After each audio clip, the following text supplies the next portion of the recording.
to head to Portugal later on this year, 4 weeks or so away.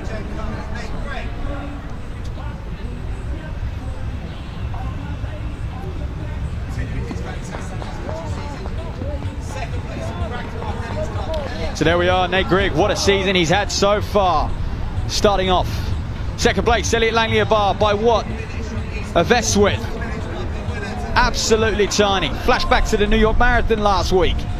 Fine run from him. And Byron Robertson was patient, came back, had just enough on that finishing spray to crown himself victor here in Cardiff.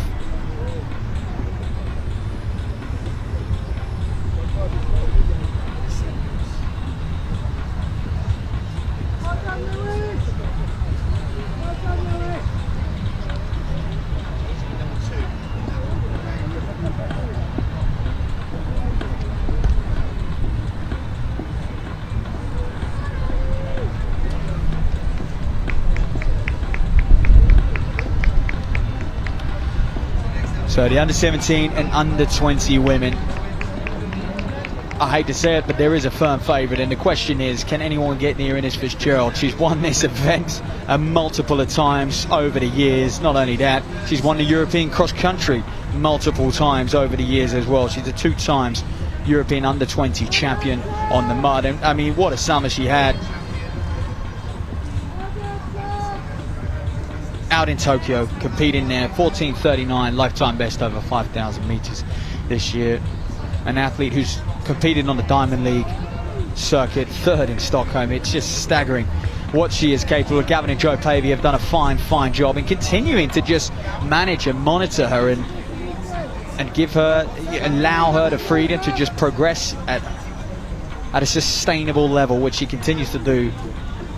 And I'm sure many would have had questions 2 or 3 years ago, is it sustainable? And continually just improving every year. And Innes Fitzgerald going for a hat-trick of European junior gold medals. And this is the start of her cross-country campaign, so let's see how she's moving, coming off the back of what was a very busy summer. There are others in this race. Millie Gold, Zoe Gilberty, Lizzie Holt, all wants to watch as well. The under 15 women, under 17, under 20 women, I do apologise, are off and away here in Cardiff.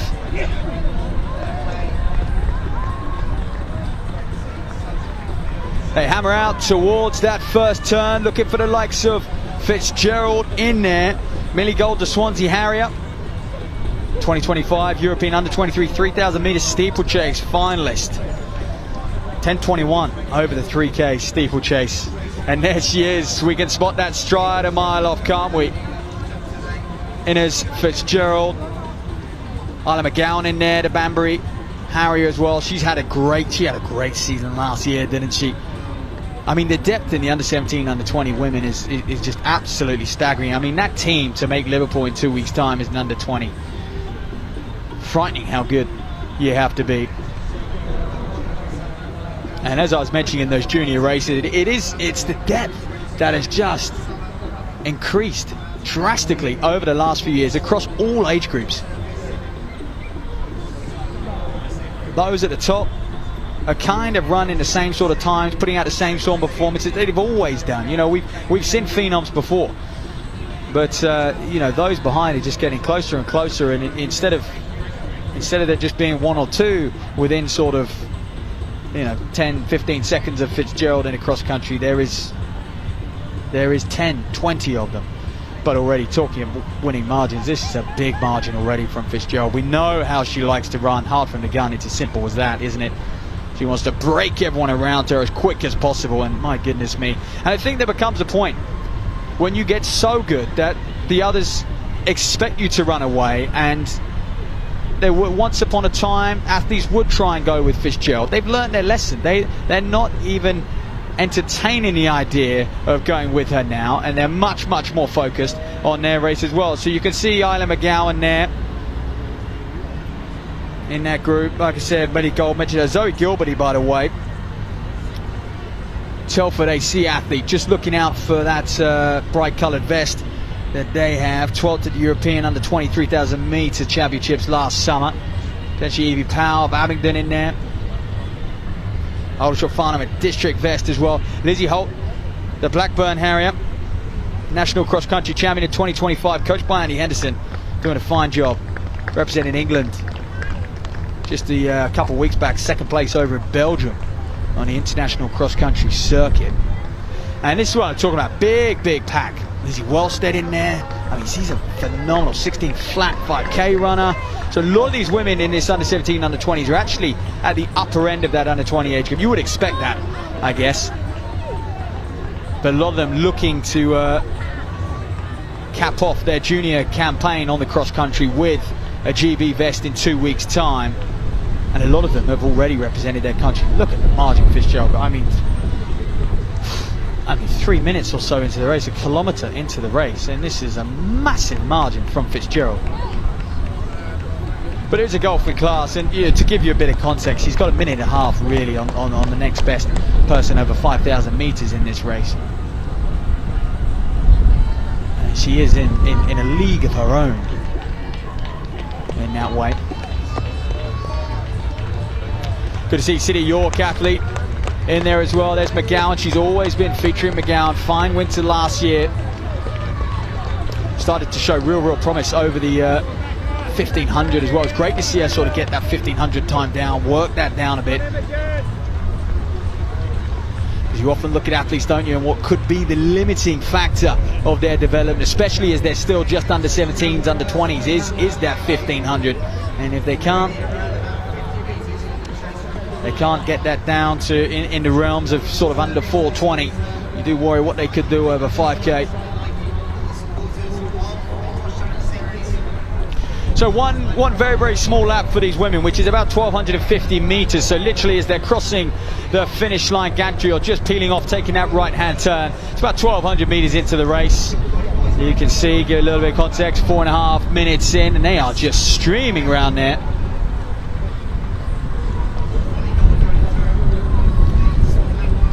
Looking to just work their way up. There's many athletes for the Gwent League. So there's that Lizzie Wellstead, you can see started to feature. That's Izzy Holt, Blackburn Harrier as well. We've got the two Forrest sisters, Olivia Forrest, Isabel Forrest, Brentwood Beagles. We saw Kindler take the victory, didn't we, a little bit earlier on.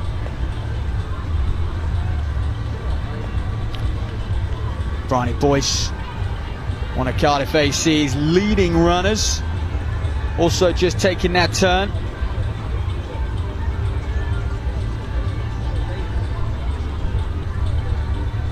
So there we are, and Fitzgerald just sit back, enjoy. As Fitzgerald just continues to impress. Now they're set off for a slightly larger lap, and I'm sure Fitzgerald will welcome the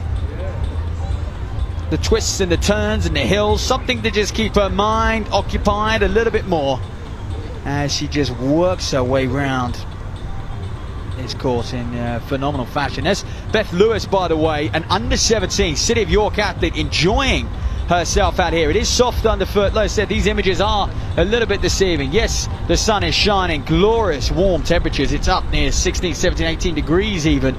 It is warm to be racing cross country. You don't expect it in November. But this part of the course is a little boggy over there. And of course is the part of the course which is always run. Every single race hammers down that back straight. So that is Beth Lewis.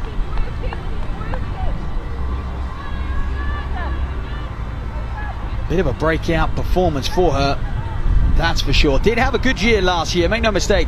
9th at the English Schools Cross Country Championships, 6th at the Inter-Counties, 4th at the Northern Counties, but might not have expected to be second behind Ines Fitzgerald here today, especially when those behind her, you're looking at girls who have run slow 16 minutes, in that region of 16 minutes for 5k. And you look at someone like Lewis, lifetime best over the 3,000, 9:41, 1,500 lifetime best 4:35. And that's why we love not just the Cardiff Cross, but Liverpool in general, and that opportunity that the European trials provide for a lot of athletes. It's realistic to look at the European trials, an under 17 or an under 20, and go, I think I can make that team. You always go into Liverpool and there's 30 girls there who think they can make the team, which is great. It makes for competitive racing. Fitzgerald just destroying them. Well, I hope she had a little bit of a rest after the World Championships. I'm sure she did. And she just builds steadily towards defending her European cross-country title. Was that a smile? I doubt it was a grimace. Sun now shining on her back. She does enjoy this course. So still Lewis in second. In that pack behind, we're starting to see the likes of Lizzie Holt in there. Lizzie Wellstead is in there. Both Holt and Wellstead training together up in Leeds under the guidance of Andrew Henderson. I have been told, by the way, Isla McGowan in that pack, which we'd maybe expect. Been told, by the way, we're not going to see Kate Axford in the senior race. Fine run at Mansfield last week, perhaps realising she's sharp enough and just needs to get a little bit more work in ahead of that European cross-country championships. Imogen Gray of Team Bath is also in that leading pack. So Fitzgerald taking the log jump. Cameras are out. Got a gap, choosing the lowest part of the log jump. Fair play, why wouldn't you? Let's see what happens with this chasing pack. This is going to be interesting as they head out on the lonely open field. Just 4.5 kilometers. I mean, this is a cross-country distance which is less than Fitzgerald runs on the track competitively at a world level. So that is why she will not fear this distance. Well, Beth Lewis having the run of her life. Credit to her, the under 17 from the city of York. Look at the gap she's put on those behind her. The likes of Wellstead, McGowan. These are athletes who have represented Great Britain and Northern Ireland on a couple of occasions. Holt there in that chase pack. I think there's a little bit of cat and mouse. There's a little bit of those girls just looking at one another. They don't want to get beat by one another 2 weeks out from Liverpool. And the reason for that, what can it do for your confidence, everything like that? I don't think you ought to worry about that, really. You've got to take a few risks today. You've got to find a few things out about yourself as a runner so that you know what you sort of can and can't do. You know what your strategy is going into that European trial. I wouldn't want to be too cagey today. And do you know who's someone who's not being cagey? And that's Fitzgerald. Have we ever seen her be cagey? So continues to just streak clear. She'll be in that flow state, heading back towards the crowd. Is going to glance her shoulder a little, but she'll want to know how much she's got on those behind her, just whether she can take a little bit of a breather. An athlete like Fitzgerald will be deep in a training block, might not have even tapered down much for this one, still just developing her fitness over the next few weeks. And we'll keep an eye on that winning margin. I think a couple of years ago Megan Keith won by 50 odd seconds here. It was just staggering. But Beth Lewis doing a fine job. Still there in second place. And you know what? The longer this race goes on, the more confident she's going to get in holding on to second place. There's some good prize money up for these under 20s as well, just to give them a little bit more incentive out there. Sports Shoes are putting on offer lots of prize money, but the fact it's a World Tour event, they also have to. So Beth Lewis could be working her way towards £70. Looks like Team Bath athlete, that Imogen Gray, just moving past St Albans vest. Sophie Jacobs, I believe it might be. So Fitzgerald, 14:39 over 5,000. She went to Tokyo representing Great Britain and Northern Ireland, third at the Stockholm Diamond League this summer. She's going to add another victory, I have no doubt about it, here at the Cardiff Cross Country to kick off her winter campaign. And still Lewis is not on the other side. Fitzgerald will have another little look to her left, won't she, as she heads down towards that finish line. What, 500-600 meters to run? Going to be around about 14 minutes. Coming through, nice little slight downhill, one of the driest sections of the course, and Do get familiar with this part of the course, because this is where those relays coming up next, I say relays, that short course trial coming up next will feature. They will come down under that sports shoes gantry, and it will be a long, fast, straight line before they hit a couple U-turns going into the tree line. But I'm sure Fitzgerald will be getting a lot of love, a lot of support out on the course. Many of her would have taken inspiration from her performances this summer. Gavin and Joe Pavey continuing to develop this athlete year after year. And I reckon there would have been a few who would have had their doubts.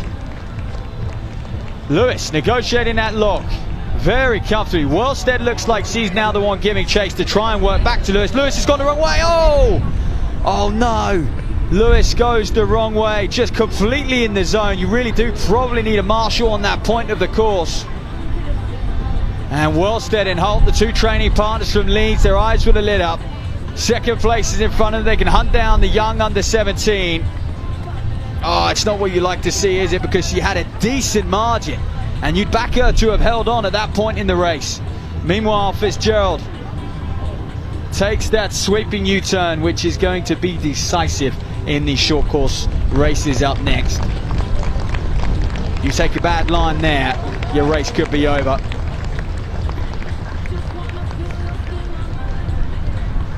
This race was over pretty much in the first straight. No disrespect to those behind her, but Fitzgerald really has dominated. She's a class apart. We knew that already. And to be honest, it's just a pleasure to see her shaping up well ahead of the European Cross Country Championships. Anything can happen in this sport. But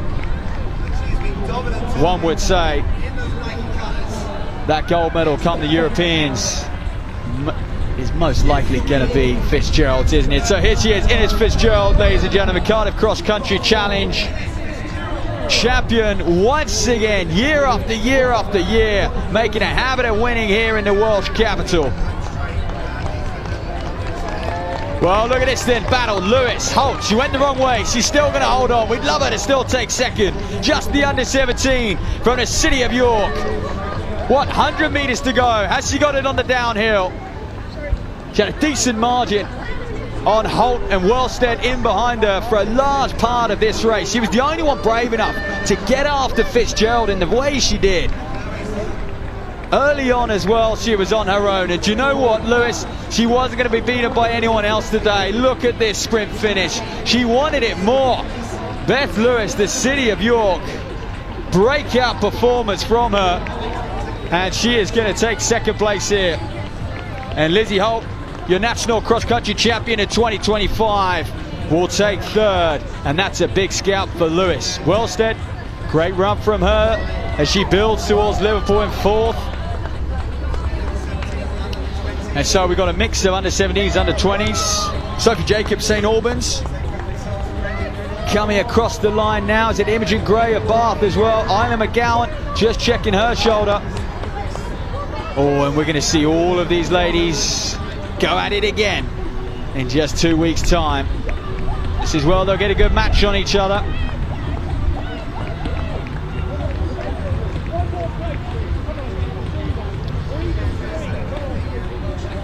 A.B. Powell, Abingdon AC, approaching the line. Alongside one of her Chiltern League rivals, Marshall William Keynes athlete.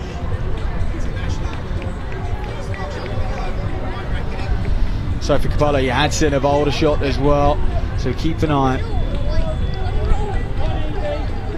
for those big names still out there that we'll expect to see in a couple of weeks.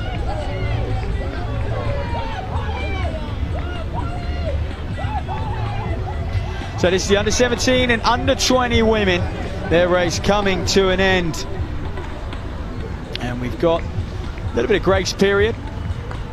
10 minutes, just under 10 minutes until the senior women's 1 mile. And we just have such a deep field on display. It is difficult to call who will get that automatic place. Just a winner to represent GB in Northern Ireland in Portugal in 4 weeks' time will be confirmed on that team. Those in second will have to wait and see. is the brutality of the British Athletics selection policy, but these athletes are all used to it. Those who are about to line up have all experienced a British Athletics selection policy many times before.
Well, ladies and gentlemen, here we go. For the very, very first time, we have a European trial event here in Cardiff, and it will be the short course cross country. These athletes looking for a place on that GB team in Portugal in 4 weeks' time in that mixed relay. Reve Walcott-Nolan, haven't seen her down there. I would say I'm 99% sure she will not toe the line today. The 2021 and 2024 Olympian 358 1500 meter runner will not be here. There is so much at stake. There are so many who could take this title. It is unique. We don't have much to go on at all, do we? I mean, how often do people run a flat out mile over cross country? As we just enjoy those presentations, Lizzie Wellstead picking up her prize. Lizzie Holt as well, second place for her, and of course Ines Fitzgerald. There was no doubt, really, was there, about the winner in that one. Abby Ives, one to look out for as well. Your 2025 European Under-23 bronze medalist over 800 meters. However, cross-country pedigree, 29th at the long course last year at Liverpool. So is she as good on the mud as she is on the track? Sarah Calvert, 1500 meter British champion. 4:04 her lifetime best. 3 cross-country races in the last 3 years. One of those, she was second at the Bucks cross country in 2023. Sarah McDonald set to line up. How's she faring? Former gold medalist when it comes to European cross country mixed relay, Lisbon and San Marin 2017 and 2019. Will she feature today? She has the experience. Back when she was making those teams, there was no selection race. It was one big improvement and a relief, I think, for a lot of athletes, coaches, etc. when the selection race was announced at Liverpool all those years ago, and now for the first time we welcome it to Cardiff. And it certainly has brought a lot more excitement, not just here in Cardiff, but I think to the athletes. Like we say, we're going to see on the men's side, some will do the short course and then potentially go run the long course after, or go and compete for a long course place in 2 weeks' time at Liverpool. Why wouldn't you really? 2 stabs, I guess, at that British Fest. India Weir is another athlete to look out for. Her last cross-country race was at the NCAAs in 2024, almost a year ago. I think she finished outside the top 100 on that occasion.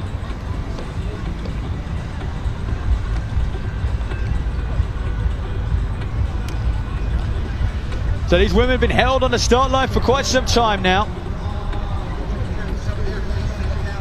Neve Britton-Hubbard, an athlete who might go under the radar, but once the gun goes, I don't think she will.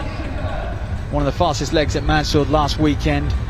4th, 6-7 months ago in Cardiff at the British University Cross Country Championships. Holly Dixon there.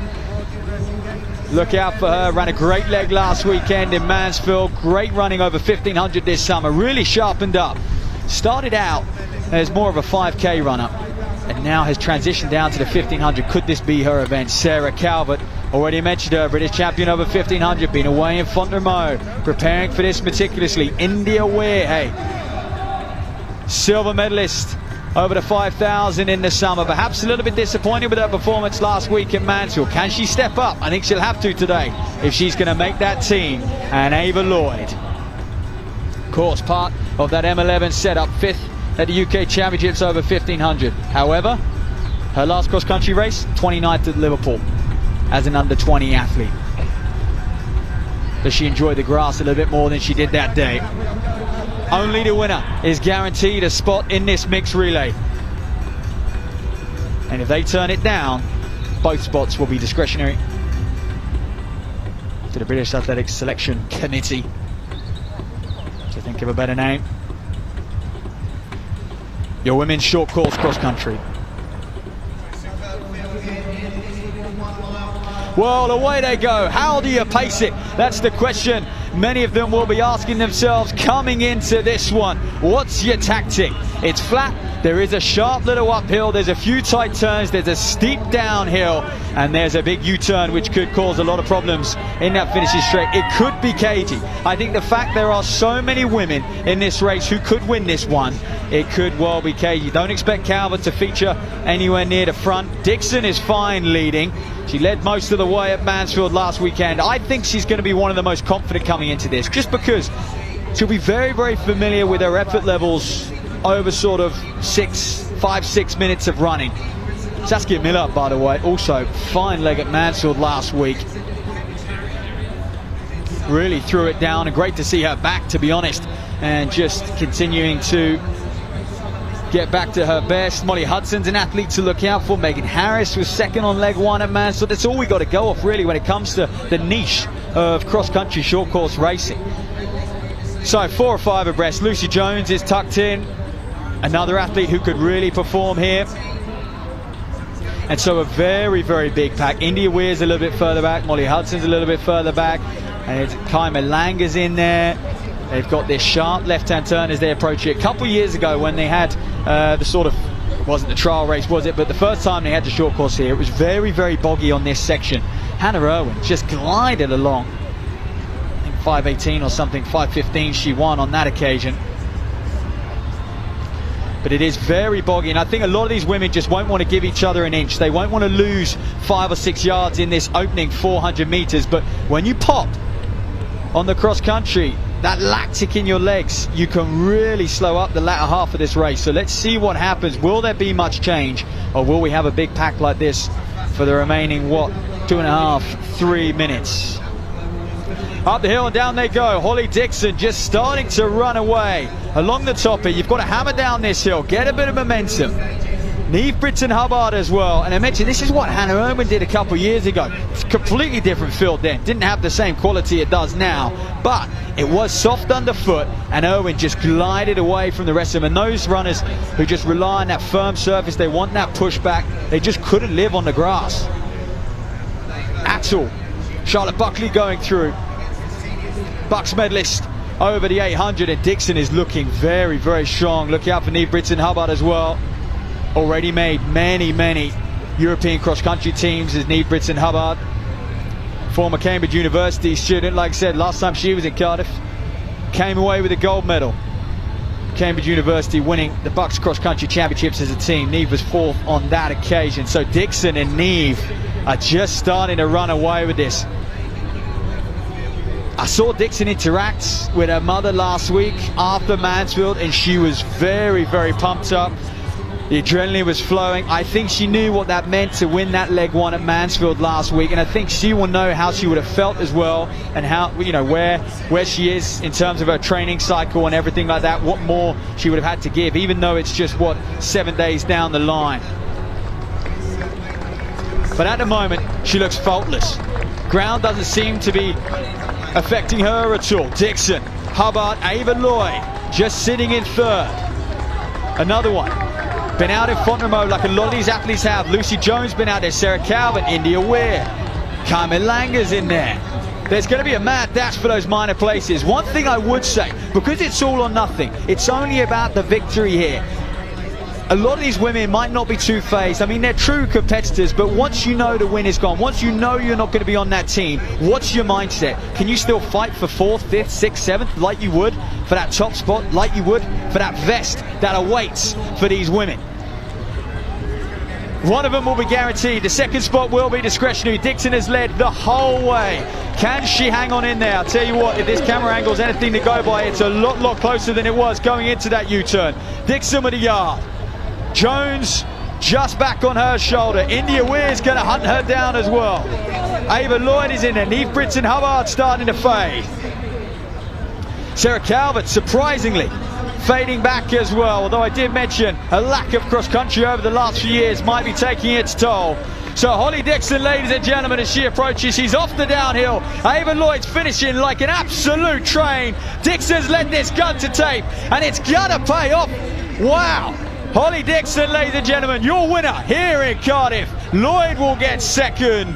Jones will get 3rd. Dixon, Lloyd and Jones. Weir will have to settle for one of the minor places. So will Calvert. Perhaps at a different point in their season.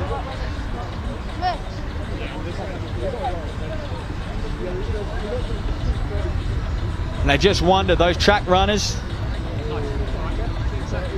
were they overestimating themselves or underestimating the opposition?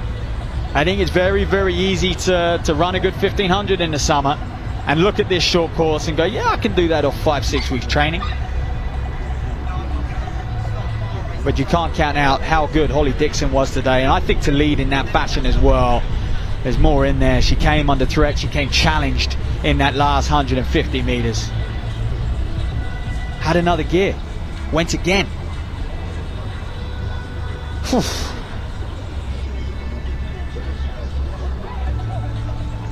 There we are, then there's the men. Same applies. Only the first man across the line will book his plane ticket to Portugal. Well, Will Barnicoat, I'll say it, he's my favourite. It might be a few other people's favourite. I might eat my words. But I think the short course is much more about how good you are on soft ground than how good you are over 1500. And I make the argument as well, those who are phenomenal cross-country runners over 8K, 9K, 10K, whatever they operate at, these senior men, if they were to step down to this short course, I still think they would feature towards the front. It's almost a speed limit to how fast you can go on this sort of terrain. You know, these men are not going to be able to run a 6400 and not pay the price. They're not going to be able to close in a 64 coming off, factoring in for a few of those U-turns as well. So there is a speed limit to just how fast you can go, and I think it is going to sit, somewhere around that. A few years ago, it's sort of, where were they? Just outside 4:30 for the mile. It is going to sit about there. And so it's who can get 4 minutes into this race and still be fresh enough to have something down that little hill and into the finish. Okay, Barnicoat is certainly one to watch. 3-time European cross-country champion. 13:19 lifetime best over 5K. Henry Jonas. Well, I know the Loughborough camp very excited about his chances. He's had good memories of Cardiff, fond memories of Cardiff. He's done a great job in the junior race. Henry Jonas. Joe Woodfield is a scratch. The 62-minute half marathon runner, 146 800 meter runner, has also represented GB before. He's a scratch. I'll save my breath on him. Callum Elson surely is one to watch. He made that short course team way back 2022 now. Made the long course team in 2023, proving he can do both. Could argue his case to be the favourite here in Cardiff.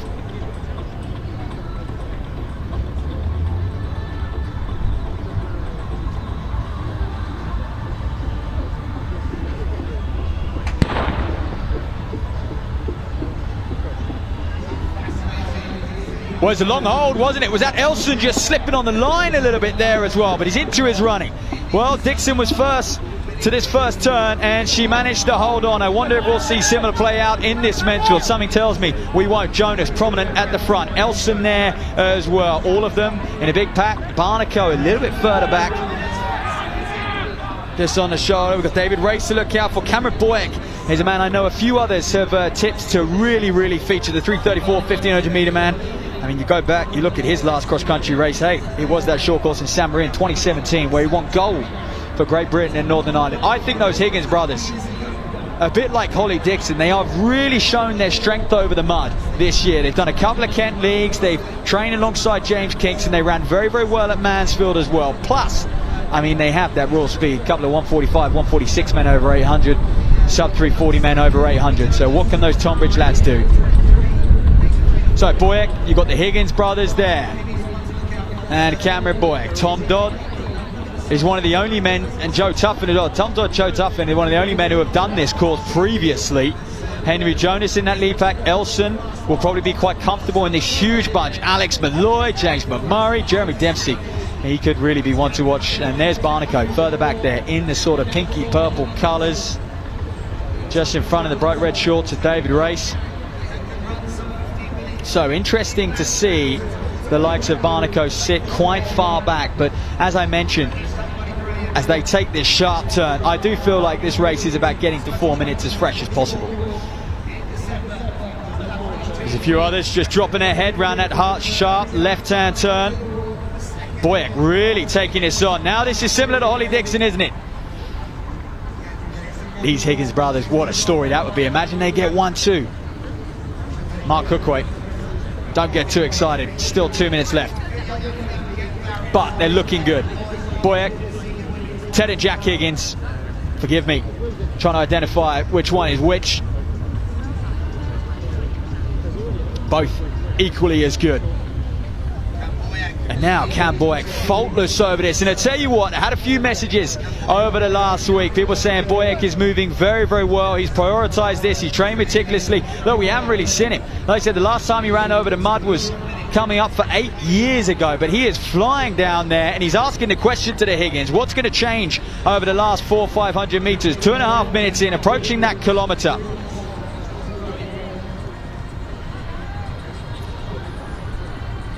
I tell you what, a new name. This could be Joe Owen just working his way up. It'd be some story. It is that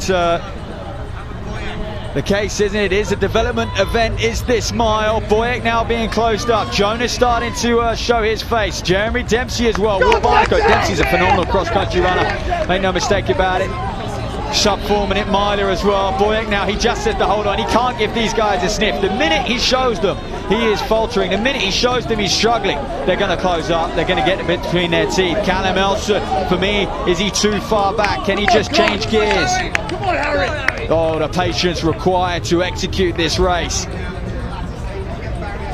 We know on the track, look at that U-turn, Boyack struggling out of it. Elson just dropping his shoulder, taking that turn well. Maybe that football background paying off for Callum Elson. He's been here before. Can he make the team once again? He ran well at Mansfield last week. We know he's got the turnover, but I tell you what, Boyack's faster than him over 1,500. And is he going to show it coming off of this last turn? Cameron Boyack, what a story this man has. He was a phenomenal junior. He's represented GB many times before. That was a few years ago. Should be one of his first senior best. If his first. Elson closing hard. Boyack taking the inside line, opening up the door for Elson and Higgins. I tell you what, ladies and gentlemen, Higgins is coming up on the shoulder of Callum Elson and Boyack. Who's going to take it? It's got to be Higgins, just like he did in 2023 at the Indoor Championships. He's won here. Higgins, ladies and gentlemen, I told you he's moving so well over the country over the last few weeks. What a run from that man, Mark Cookway. We take your hat off to you time and time again. You produce phenomenal athletes from Tonbridge AC. We got to get confirmation. Was it Ted? Was it Jack?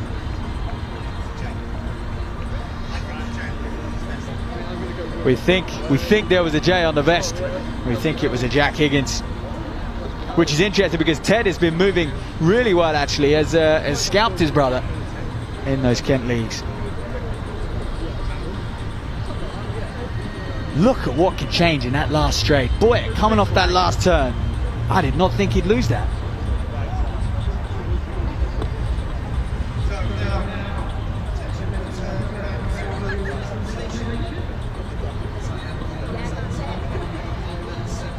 Open track will be where the live results will be. Frantically, I'm refreshing.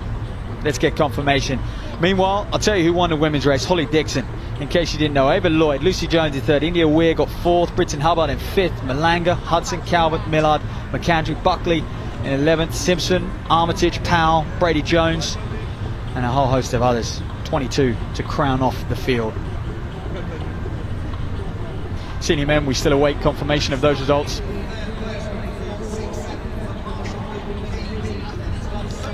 Next race will be at 1, senior women. We welcome back Megan Keith to Cardiff 2 years ago. Took the title by some way. Two-time European cross-country champion.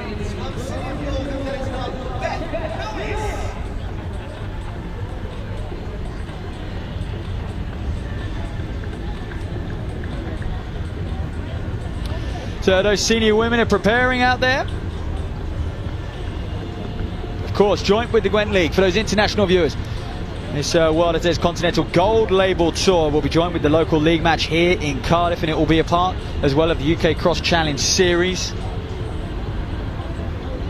Next one in Liverpool, that will be Great Britain and Northern Ireland's European trial. As we continue to bring you confirmation of some results. Well, there was the under-17 women, Beth Lewis. Second place overall, and of course, first under 17 home. Ennis Fitzgerald winning the under 20 race.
Well, we will bring you full confirmation of that men's short course race very, very shortly, but these senior women just making their way through onto the start line.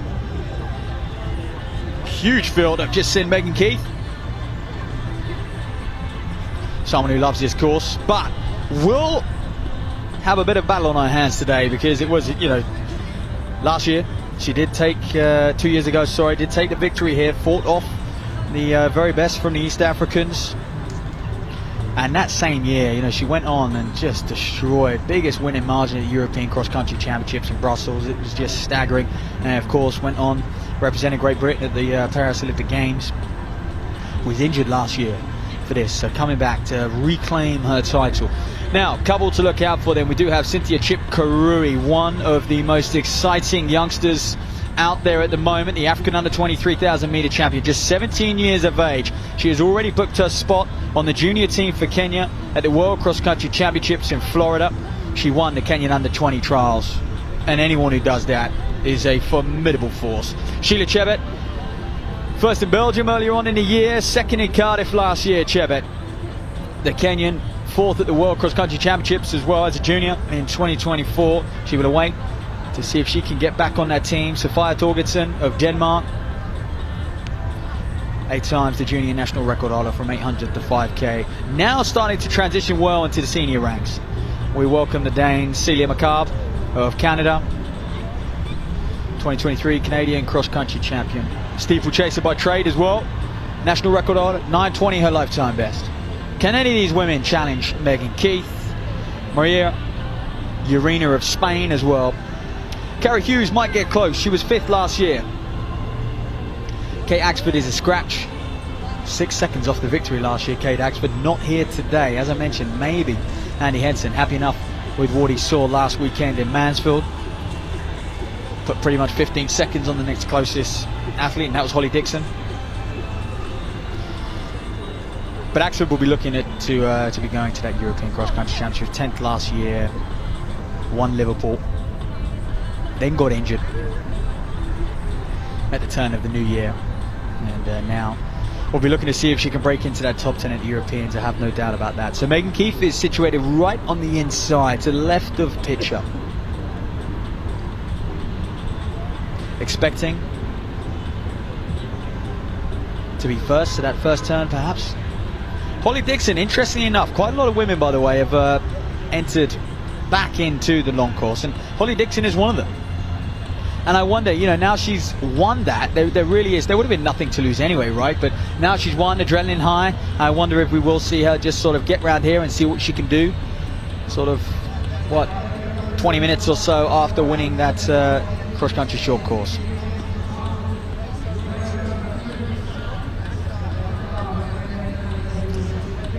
Jess Gibbon, another athlete to keep an eye on, Reading SC runner, national cross-country champion in 2025, 12th at the European Championships. I mean, our ladies really did put on a display last year, didn't they? They all packed so well together. Gibbon is phenomenal on the mud. However, I've been talking to Coach Mark Booth, and I think she is nursing a bit of illness. She's had a few niggles as well, so this is very much just getting her back out there and seeing how fit she is at this stage in the season. I don't think he was putting too much expectation or pressure on her at all. So 6.5 kilometers. It will be very, very fast. As I say, you know, Megan Keith is someone who's used to running 25 laps of the track. Some of those also in this, you know, the Kenyans, Chepkurui and Chebet. We have had a few scratches. Charity Cherop, unfortunately, the Ugandan. She won last year, was set to compete. Hasn't made the trip over. So the senior women, Cardiff Cross Challenge, World Athletics Gold Label Tour 2025.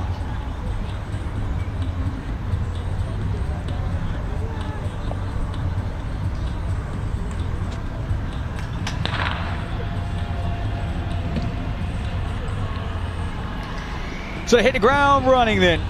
In 2025, it's the Cardiff Cross Challenge. We are 2 weeks before Liverpool. How has Megan Keith bounced off what was another very, very impressive summer? Can she hold off the very best of the East Africans here today? Cynthia Chepkurui and Sheila Chebet also out there on the course. Charlotte Dannett first to that first turn. Someone who could well threaten a spot on that GB team in the coming weeks. She's had a fine last couple of weeks. The Loughborough University students side by side with Megan Keith. Emily Parker is another athlete I should mention. We'll see more of her. The Pool AC runner, 5th at the European Championships as an under 23 over the steeplechase. Interestingly, 3rd at the World Unis, over 5,000 meters as well. Perhaps just deciding, Parker, where her talent and time is best spent. Is it the steeplechase? Is it the 5,000? Because really she was able to do it all this year, and she might well enjoy it that way. Very few can. So there's Keith. You can see just spearheading this large field. I can't see Holly Dixon. I think she'll enjoy and be getting kitted out and fitted out in those GB colours. She would have enjoyed that victory, and she'll sit back and watch these women as she now starts to turn her attention to what lies ahead at the European Championships. So you can see the two Kenyan athletes, Cynthia Chepkurui and Sheila Chebet, just working their way up, both of them. Very, very accomplished cross-country runners, and things are stringing out. I mean, we are a minute and a half into this race. Keith already gapping them. She is so, so good on the country, ladies and gentlemen. 2 large laps for these senior women, in case I hadn't said already. Celia McCabe of Canada. Sophia Torgerson, I think that might be McCabe of Canada there, just in second behind Keith. Let's say Paris Olympian over the steeple. And the Canadian champion as well. So there's the first hill of the day for these women. Izzy Fry is also a scratch. Won't see her in Cardiff, unfortunately. Athlete who got 9th at those European 5,000 metre championships in 2024, but hasn't raced since June, so perhaps just a little bit behind schedule, easing back gradually. So Keith looking very, very comfortable out front. This is going to be interesting because it is a very, very tight turn. It has been cut up. It's very, very slippy. McCabe in second. You can see Chepkurui and Chebet a little further back as well. That's the line they're all going to take. They're going to hug that tape. It's going to get interesting. Amelia Quirk just, well, gliding through the mud as she does best, Quirk. So good in muddy conditions. Took a bit of an inside line. But you can see those featuring prominently at the head of this field would have studied this course. It's all part of it, right? When you walk the course in cross country, you really have to study not just the terrain, the footing, how far you're running, what turn you're going to take, but you need to know the lines that you're going to take. You need to visualize that So that is Jess Gibbon also up there, and Neve Brown as well is another athlete, ran very, very well at Mansfield, former national cross-country medalist. So Keith, McCabe, Chebet, Gibbon. Well, despite Mark Booth just telling me beforehand, her coach, that his expectations weren't crazy high, just wanted her to have a run out. However, you know, Gibbon is so good on the mud. I mean, destroyed the National Cross Country Championships. You don't come 10th to the European Cross Country Championships without having a lot of talent on the mud. So she features in that lead group. Keith, McCabe, Chebet, Gibbon, Shep Karuri. Dannett leads that chase pack as well. That will probably be the next best of the Brits. And good to see a group. Keith loves to front run, doesn't she, especially on the country. And there are advantages. I mean, there is next to no wind out here today. Glorious sunny conditions. You get to pick your line. Not that it's particularly muddy anyway, but tell you what, those women behind, they'll be churning this course up. By the time they come around again, these leaders on that second lap, I think the course will look very, very different. Huge numbers here at the Cardiff Cross Challenge in Gwent League, as we welcome the best from around the world and Great Britain. Keith McCabe, 1-2, first log jump coming. Shep Karuri now just drifting her way into third. Pace looks pretty modest, doesn't it? And you know, I would suggest that for Keith, just bouncing back, this is just, she'll be just wanting to see how she feels, how she moves over the grass on that slightly softer surface, and perhaps, you know, she'll know the class of Shep Karuri and Chebet in behind her. I mean, Shep Karuri really did dominate the Kenyan trials, and they are very, very excited about her. Some saying the next best thing since Beatrice Chebet, who is obviously still very prominent and still dominating World Athletics. But from a similar setup as well. So Chebet under that Rosa management, and Sheila Chebet also out there in fourth, second here last year. One of the few people, international athletes returning, who know this course. So we have four up front, and I wonder if these Kenyans in Shep Karuri and Chebet will start to just come alongside Keith, will start to question her, will start to test her on a few turns, on a few long straights, get their legs turning over. But at the moment, Keith just dictating things and starting to string things out. I'm impressed with McCabe at the moment.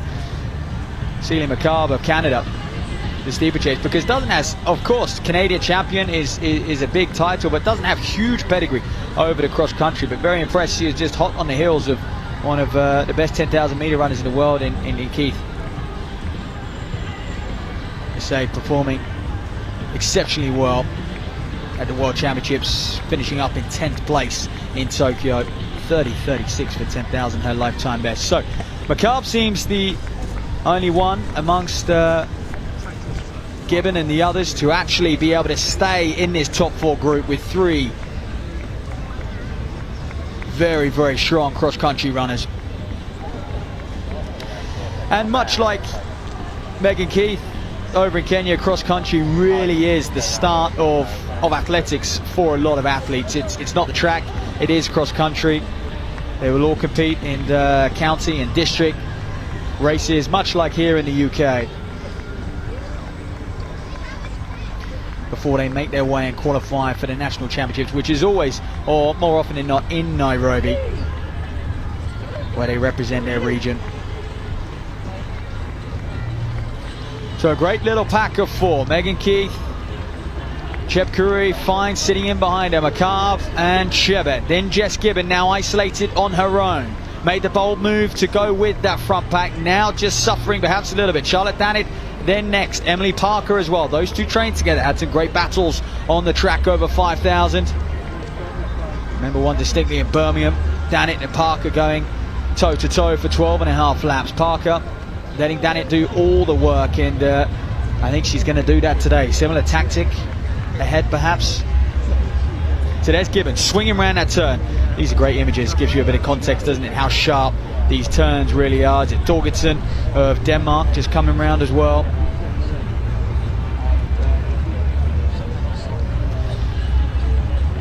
So there's some of the Southwests, Bristol and West out there, Westbury Harriers, little rivalry, you can call it a derby. There's the rest of them just streaming around. Amelia Quirk was a little bit further up, short saw her. So approaching the end of lap 1, they'll only have one more lap to run, and I predict, you would predict things will break up on the twisty section, on the hilly section of the course. Maybe someone like Keith Chepkarui will just get a little bit of gap on McCabe and Chebet, who aren't looking, although they are in this lead pack, they're not looking particularly comfortable. Gibbon, damn it, this is the best of the Brits in behind. This is interesting because we predict this will be some of the battles that we'll see in Liverpool over the next 2 weeks. Mia Waldman, that Reading AC vest, look out for her, just working her way through. Did it so well, didn't she?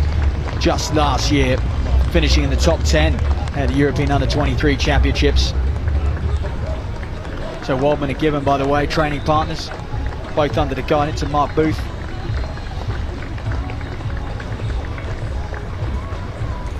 So a nasty U-turn coming up as athletes continue to just string out, heading back for lap 1. The crowd just anticipating their arrival. Megan Keith now and Chepkarui took that turn better than most, by the way, that U-turn. They've now got a little bit of a gap on McCabe, and I tell you what, Chebet just starting to struggle. She might have been second here last year, but she's going to have to get back on it if she's going to break into that top 2 today. Slightly softer conditions in last year. It was extremely firm last year, wasn't it? Out fast. I mean, they really did hammer around there. But 2 years ago, when Keith was here and she ran away with it, it was a lot softer underfoot, and it was one of the reasons I think she did run away with it. It was that sticky, sapping mud for a large part of the course.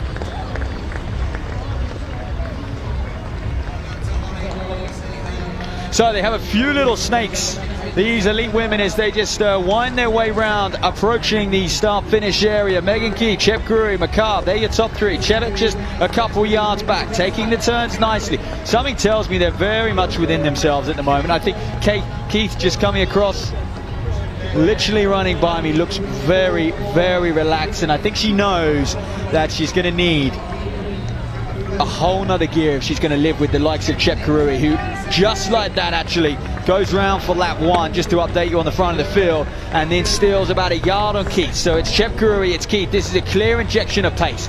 Further back, Dannett, Emily Parker, Jess Gibbon. So the order has changed there. Poppy Tank is in there, Amelia Quirk, Torgerson, Neve Brown, Mia Waldman, a few others battling out there.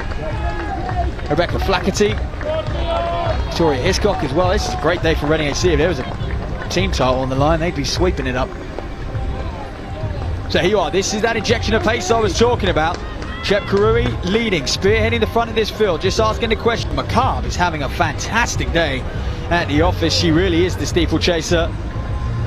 If she was to scout Megan Keith here over the country, I think she would be very pleased. And of course, with the World Cross Country, it is great to see Canadians come over and compete here in Britain, because you are going to need, a lot of these track runners, these road runners are going to need a few country races to get under their legs and prepare for Tallahassee, Florida on the 10th of January.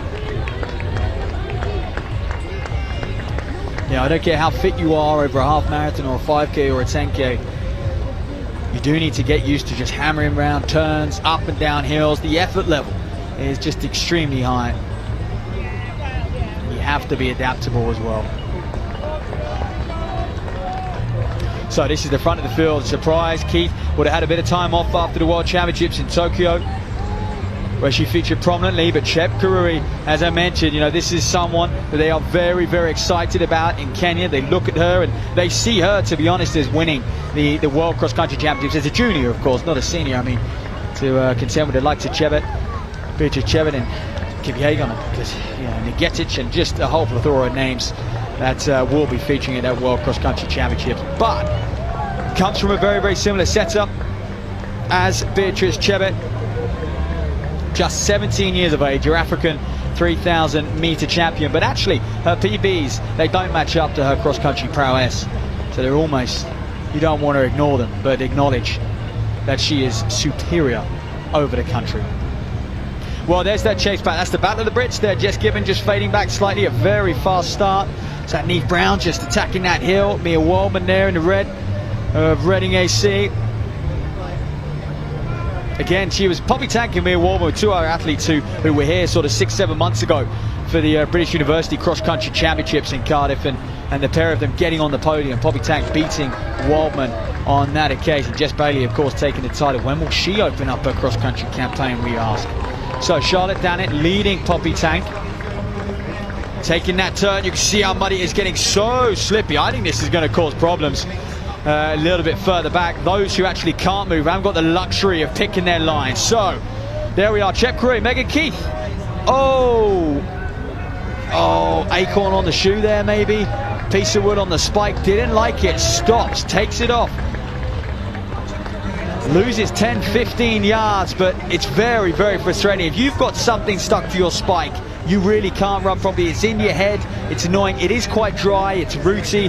I wouldn't be surprised if she's picked up a bit of bark or an acorn or something on her spike, or she got problems. Oh, Megan Keith coming back past the camera. She stopped again, that's a big gap. I would like to think it was that and not an injury. I don't think it was an injury, it was just a quick removal of whatever was stuck to the bottom of her shoe. You can see very, very strung out still. A little bit further back in here.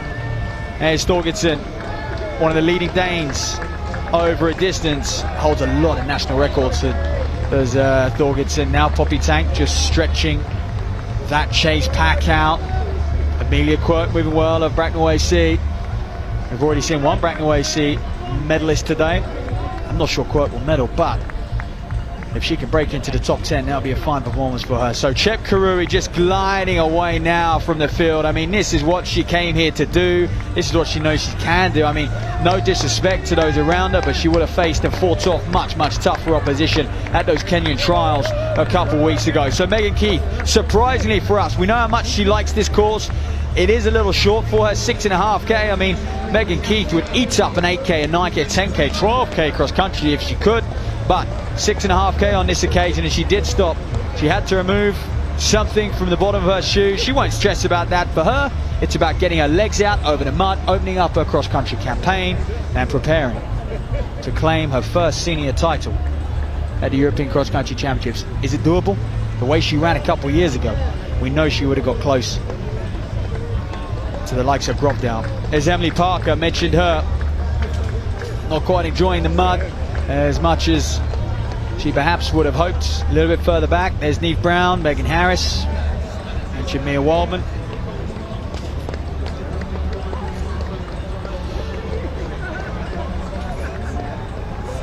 Mary Mulhare is out there, the Irish athlete. She's featured in the top 20 on a couple of occasions on this race.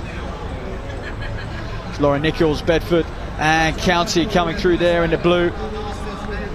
So Poppy Tank and Thorgerson just breaking away. I believe it was Charlotte Dannett in that little subgroup they had, and this is where things are going to break up. 15, 16 minutes of running. You're on this long open field. You're in your own head at this stage. If you're isolated, it's extremely difficult to just hold any sort of pace, any sort of rhythm. Well, Megan Keith still in fourth. Those images were deceiving. I thought she'd worked her way up to third. I think this is good for Megan. She'll enjoy working back at McCabe there. She'll know she can get back on her, despite giving her a big gap whilst removing something from her shoe in that sort of wooded section. But Chep Karuri just glides away. It was a clear injection of pace. As soon as she approached the second lap, she went to the front, she pushed on, and she's really asking the question, and she's going to start lapping runners and streaming through the rest of this Cardiff Cross field. I'll tell you what, they are still flooding by the start-finish area, ladies and gentlemen, where we are as we await Cynthia Chepkurui, the 17-year-old from Kenya, who will be contesting and will be representing at the World Cross Country Championships in Tallahassee, Florida. And we hope to see McCabe, the way she's running here, she's going to be putting on a good display then as well. So will Chebet of Kenya potentially. She's had a few wins on the European circuit. She was second last year, Chebet.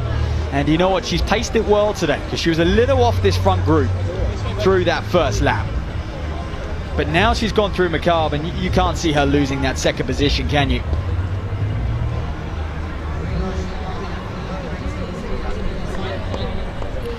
So just look at the way Chep Karui making light work of this 6.5 kilometer circuit. It is cutting up. You can see the grass is browning, it's soft underfoot. These nice sunny images can be a little deceiving. They have a little downhill to enjoy. Not these women. These women have got a few more turns. They've got a log jump to contest, the big old field as well, before they can start thinking about the finish. But Chep Karuri is certainly thinking about the finish. She's probably thinking about her next race already. Where will she be next? As they wait for her at the tree line, 2 more turns will remain. And we just get a good indication of how big that gap is at the moment. Cynthia Chep Karuri. And Kenya's an interesting country. They really do, a little bit like us here in the UK, but they start their cross-country campaign extremely early. I mean, there's cross-country races taking place in Kenya from the month of August. A lot of them will attack the summer season, and if they don't run that well over the track, they will just turn their attention to the cross-country in July, August even. And there seems to be races, little district races, county races, pretty much all the time in Kenya, whether it be over sort of a short course, a 2K, or the full distance. And there's always someone. There's always someone to have a good battle with. And Kenya is one of these nations where when athletes are fit, they just race. They don't really plan a season as a whole. They just tend to just train and train and train, and as soon as they're fit enough, as soon as they get the green light from coach, they race and they go hard time and time again. And that is something Cynthia Chep Karuri is doing just perfectly. So it's going to be a win for her for the very, very first time. The 17-year-old is going to put away women twice her age almost out there on the course. We'll see her in Tallahassee, Florida. We'll probably see her throughout the rest of the World Athletics Cross-Country Tour as well. She's already enjoyed some success on that. So's Chebet, winning in Belgium early in 2025, second last year in Cardiff. Chebet will get second. You can see her just coming into shot. But Cynthia Chep Karuri has absolutely flown around this last lap. And she is, let's keep an eye on the clock, keep an eye on that winning margin. Chep Karuri, ladies and gentlemen. Sheila Chebet hanging on there for second. McCarver's closing hard. Keith couldn't work back. And do you know what's interesting about Megan Keith is the gap between her and Poppy Tank in fourth is not all that big. So Sheila Chebet to get second. Another Kenyan 1-2 here in Cardiff. We've seen it time and time again, haven't we? Cherop of Uganda was a no-show. So McCarver takes third. Promising run for her. But Megan Keith stopped a couple times. In a post-race interview, I'm sure we'll hear more what actually happened out there on the course. But fourth might be a little disappointed with that. 20:51 when she crosses the line. And Poppy Tank is not going to be too far behind. 10-15 seconds at that. So she'll take a lot of confidence from this.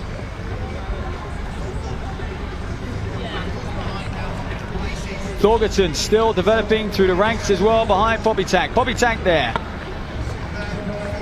17 seconds behind Megan Keith. Thorgerton to come through, and we got a finish here. A real sprint finish on our hands. Amelia Quirk's just going to outpip all those around her. Dannett, Donegan, Harris coming across. Jess Given, Emily Parker hanging tough in there as well. Kickstarting her campaign after a big summer where she raced a lot at an extremely high level. It was a fantastic 2025 for her. And you can see just how hard this course is. Mia Wildman now will be another athlete who isn't under 23 and will look ahead to that under 23s, trying to improve on that 7th place from last year. India Barwell, Lincoln and Wellington. There's Mary Mohair of Ireland approaching. Barwell Mohair just outside 22 minutes. I had to take a double check there. Need Bridgerton Hubbard coming across the line after that mile. Great back-to-back performance from her. I think she's the only person to have doubled back.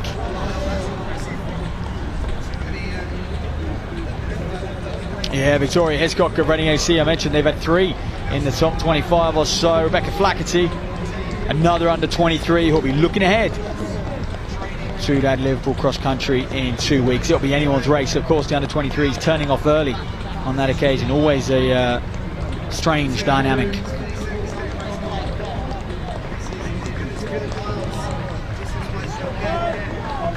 So pretty much bang on 4 miles to give you a context of speed out there.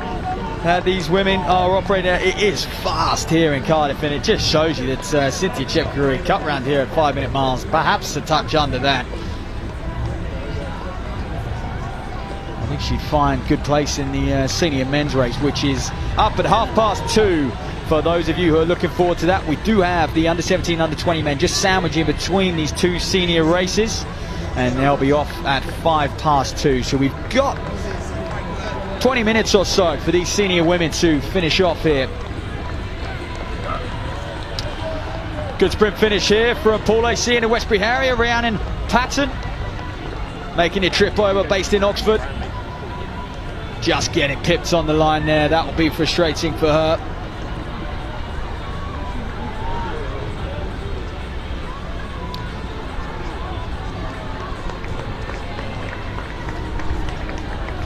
So just while these women come across the line, we will confirm the results from that men's short course. I'm sure many of you have refreshed your screen and know already, but Higgins from Elson, Jack Higgins, shall I say, confirmation, Jack Higgins, Callum Elson, Cameron Boyack, all of them 4 minutes in 23 seconds. Will Barnico, 4th, surprisingly, many people's favourite. Dempsey in 5th, Ted Higgins in 6th, Henry Jonas 7th, Tom Dodd 8th, Parkinson, Texier, Fisher, Brown, Race, Hennigan, Tuffin, Eade, Lloyd, oh, and the rest goes on. Just, goodness me, 28 of them in there.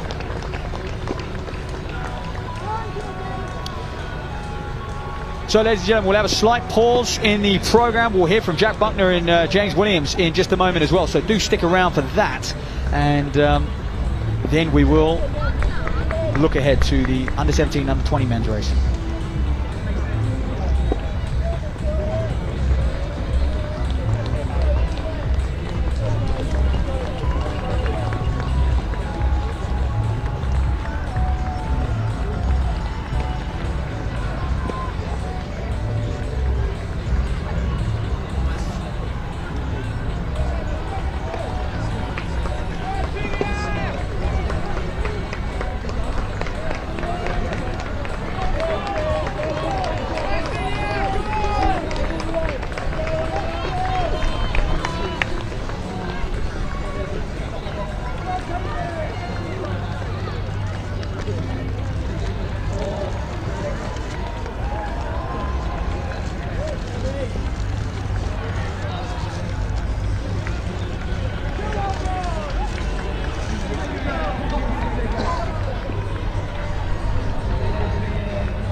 Well, I'm joined by two fantastic CEOs in James Williams of Welsh Athletics and Jack Buckner here. James, once again, it's the Cardiff Cross Country weekend and you've done an incredible job, and it looks like it's set up to be a great day of racing.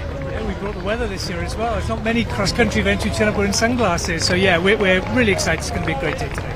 What have we got to look forward to first? Well, this is unique because it's the only World Cross label event that we have in the UK. So we've got partners, some of the best cross-country and distance runners from across the world that'll come over, but obviously the best of Britain here as well. And of course, the best of Wales are competing against them. So it's going to be a number of top races throughout the day. Gold label as well. We don't get many gold label events in the UK, road, track or cross country. We do have it here in Cardiff. What does it take to get gold label World Cross Country Tour? Well, it's our ambition. It's our ambition to bring the best athletes here to Wales, to showcase what we can deliver here from an event perspective. But we do some fantastic events across the UK, and I just think it's really important that we don't just aim to deliver some good events, we aim to deliver the absolute best events, and the gold label enables us to do that. And I have to ask, the Cardiff half was a huge success. We've got a few who ran there running today as well on the elite end. Are those who are participating in the half, the numbers are booming, it's going ballot next year. Are we going to see some of them here today watching, spectating? We're bridging that gap between amateur and elite and this sort of sub-elite that we've got as well through the age groups. Absolutely, and that's the unique thing about an event like this. You've got the best in the world, but with the Gwent League being included as well, we have these huge numbers of club runners that are coming into the sport. Our biggest challenge as a governing body, keeping up with the growth. It's incredible, the amount of people that are starting running, and absolutely we'll see some of them running today, and some of them running next year and the year after. It's a fantastic place to be at the moment in the sport. And finally then, Commonwealth Games year, next year, how's Welsh Athletics stepping things up to make sure you perform in Glasgow? Yeah, we've got some really talented. We've almost got this next generation of Welsh athletes coming through, and we're really excited to see so many new athletes coming through. Hopefully, coming back with a few medals next year from Glasgow. Absolutely, and now I'll just bring in Jack as well, because Jack, we've got a great timetable for under 11s all the way up to seniors. But I'm sure many people have their eyes on that mixed relay cross-country short course today. For the very first time, the trial is in Cardiff. The women will go 12:55, the men 1:05. Whose decision was it, and why have you brought the trial to Cardiff, not its usual place, Liverpool, with the rest of the trial events? Well, I think we just wanted to mix things up a little bit and also create a bit of excitement and, like James says, really add to the value of the event and the profile. And the mixed relay is an extremely exciting event. It's short, it's fast, it's furious, and so it kind of fits really nicely here. I think also that the course here is fabulous. So the course you're going to be running on in Portugal is also going to be like this, really, really quick. So having it here makes a lot of sense, and especially with the sunshine. It's going to be perfect for them. I need to course my churn up a little bit. But the European Cross Country Championships has always been a great breeding ground for those athletes developing. Is perhaps their first chance to get that GB vest, look at that elite pathway, but also for those at the top to prove themselves on the European stage. I have to ask the question, we always send full teams. Why the same approach isn't there for the World Cross Country Championships? We're only going to be sending, I think, 4, maybe less on the senior races to Tallahassee in Florida. Why do you view the World Cross and the European Cross slightly differently as an organisation? Well, I think it's a combination of factors. One is when it lands. Another thing, you'll be well aware, we've had quite a lot of challenges with costs and budgets and priorities. And I think also what we try and do is provide the right level of competition for the athlete as they're developing. And European Cross is something that's really developmental, great racing, really exciting. The World Cross is extraordinary in terms of the talent, and what we don't want to do is put athletes in situations where they're overwhelmed. So there's a bit of that in the selection process as well. Absolutely, and we'll talk a little bit about the cost saving and the cutting, because this year, first year, British Athletics in recent years have turned over a profit. How sustainable is that, and how exciting is that for those who are currently participating in the sport? What impact can they expect to see? Yeah, I mean it's been a big, it's the first profit we've turned since 2017. So, and it's been hard fought and hard won, and we have had to make tough choices on the way.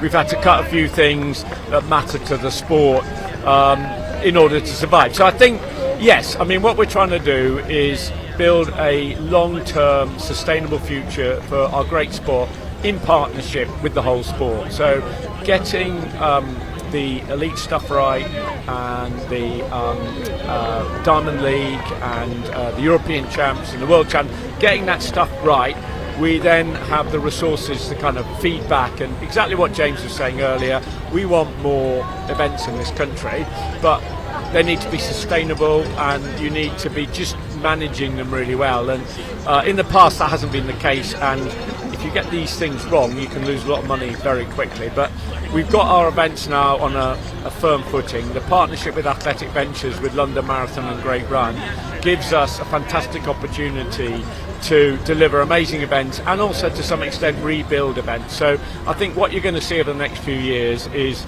a great platform of events with some innovation, which I think people will go wow, and that will feed through to events like this. So I think we could be in for an exciting few years. It's not going to be dramatic, but it's kind of step by step. So yeah, we think it'll make a really big difference to the sport, and hopefully some of the growth and boom that we're enjoying will continue. It's great to hear the sport is in safe hands and the future looks bright, especially for cross country here. We've heard from the CEOs, now we'll turn our attention to see what the athletes can deliver.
What a time for the presentations of that elite women's race. In fourth place there was Megan Keith of Great Britain and Northern Ireland. So winner 2 years ago, not to be this time around.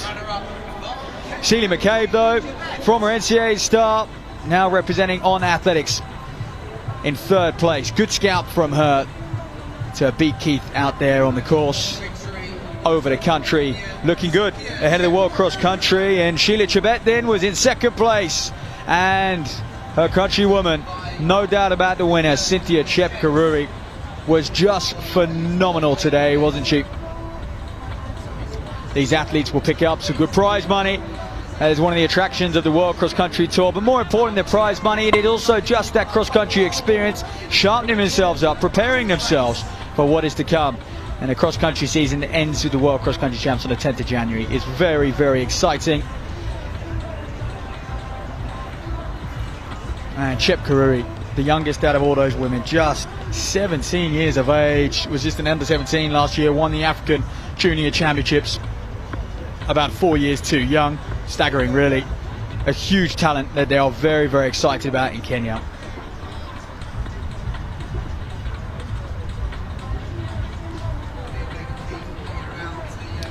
So then we've got those under 17, under 20 men. They're off at 2:05. They're out there warming up. I can see them. And do you know what?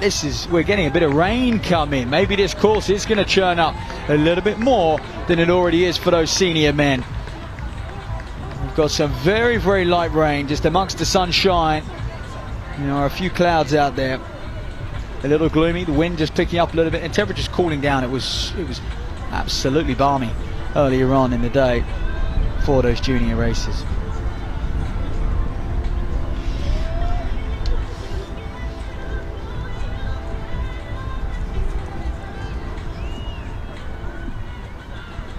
So we'll run through those that junior men's race, ones to look out for in just a moment's time. We're still sort of just 5 minutes or so away.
Penultimate race of the day, under 17, under 20 men. Couple minutes away now. Who are the big hitters? Who are the ones to watch out for? Quinn, Emil Ingram, Radley AC. We saw Sam Cousins come close for a win for Radley AC earlier on in the day. The under 13 just missed out on that one on this occasion, but Quinn, terrific over the mud a few years ago, and in fact 5th at Liverpool last year, 48th at the European Cross Country. He was our first man home at the World Cross 2 years ago. And he is back. Did have a bit of an injury-riddled period, just adjusting to university life, but yeah, he is back, and he's going to be one of the big names to look out for, I expect, going into that Liverpool Cross Country. Will Rabjohns, he won here a year ago, did Rabjohns. What a fine victory he had as well. 22nd at the European Cross. And what an up and down summer he had. That disqualification and the Europeans over 800. I mean, Rabjohns is a phenomenal. We talk about the range of someone like Wakefield and 146, 62-minute half marathon. I mean, Rabjohns is a 145 man, can do it on the mud. It's almost more impressive to be able to go from 800 to a phenomenal cross-country running. That is extremely difficult. Don't know if there's many 145 men who can run on the mud like Rabjohns can. Can he replicate that victory from last year, the Loughborough student? Jan Thomas, the Welsh hope, represented Great Britain, Northern Ireland at the European Under-18 Championships in the steeplechase just last year, 2024. And Luke Dunham is a man to watch out for. 8 minutes over 3,000 in 2025. He was an absolute beast over 7.5 laps this summer and topped the UK rankings with that 8-minute clocking. However, it was a bit of an outlier performance. It was set at that St Mary's meeting down in Twickenham, where a lot of people seem to run big lifetime best, and Dunham was one of them. His next best time over 3,000, 8:15. But Andy Hobdell coaching that young man, and obviously has a bit of a pathway. Will we see him become a Team McCown member in future years? Time will tell. Under 17, under 20 men. Cardiff Cross Challenge joint with the John H. Collins Gwent League.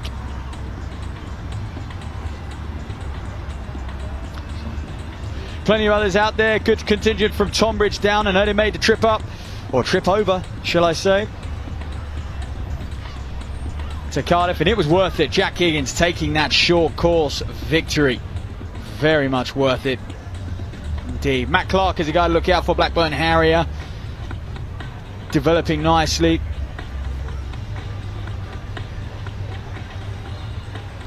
Mentioned the likes of Dunham, so I'm interested to see. It's the first big race for a lot of athletes is this one, and just see how they hold up over that sort of distance in and around 5k as well. We know at Liverpool they're going to race even less, just a touch over 4 kilometers at Liverpool.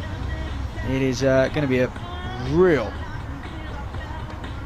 flat out sprint virtually, and I think that's why, talking of Rabjohns and his strength over the 800 and how fast he is, he can still hold it and live with these guys over sort of 4.5k. If it was 8k, 9k, 10k, maybe a different story. Time will tell how he develops over the mud, where he puts his priorities. So a few nearest the camera are ready to go. They're about to start their watches. I worry for those on the far side, on the right hand side, seem awfully relaxed and really not phased. Down they go. So a few of them getting caught out on that start. Off they go. Under 17 men, under 20 men. Get away here at the Cardiff Cross Challenge, the penultimate race here in Cardiff. And of course, World Athletics Continental Gold Label Tour. So we look who's going to feature. I think Luke Dunham, I saw him to the right of picture, getting right up there on that first turn. Ian Thomas as well is another athlete. And you could see Rabjohns. Mark Ruby is a guy worth just keeping an eye on as well. Growing up with Rabjohns, and Ed Bird as well. I tell you, the Paul AC have a really, all of them, all in different places now. Ed Bird studying over in America, but between the three of them, get them on a Mansfield team at some point, they really could produce something quite special. So 2 medium laps for these men, 5.5 kilometers. They effectively just won't go out into that far field. So Swindon Best up at the front.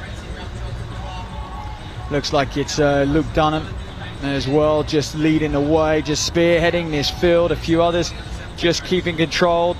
don't want to show their cards yet big. It's a deep, deep field, isn't it?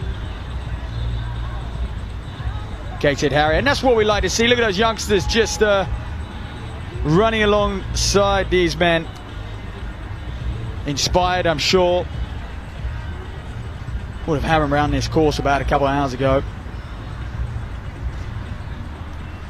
So the previous winner, Rab Johns, just starting to feature. It looks a little cagey, looks a little modest for these men at the start. You compare that to previous races we've seen, things really, really stringing out in the last, in that sort of opening lap or so, but quite the contrary as they take that tight turn.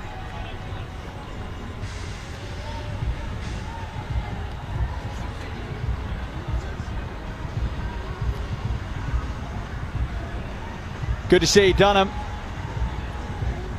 right up at the front. He's confident, isn't he, is Luke Dunham at this stage. I know he had a really, really strong summer, did Luke Dunham. 8 minutes over 3K, not to be sniffed at. Oh, and he goes down. Curse to the commentator. Dunham goes down. He gets back up real quick, though, just to slip on that turn. You can see a few. It's like an ice rink out there. Look at them, a few of them just getting swiped over to the far right-hand side. It is carnage. And it just catches you time and time again. People come down that turn at some speed off of that downhill and they just skid their way over to the far right. You really do need to hug the far right-hand side if you want to stay on your feet, that is. It's sure it'll be easier the next time around for these men. They'll know their line that they'll want to take, and that's part of walking the course, is really understanding. But they might have walked the course 2 hours ago, and it's changed a lot since then. We've had the senior women trash round there. Ben Allen, Canakin, Stafford, look at him confidently leading the way. This is fantastic to see him up at the front.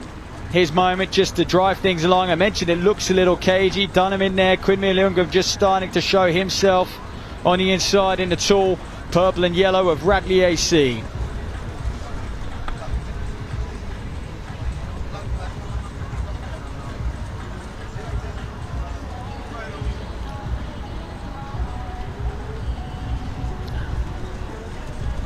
Well, Ben Allen,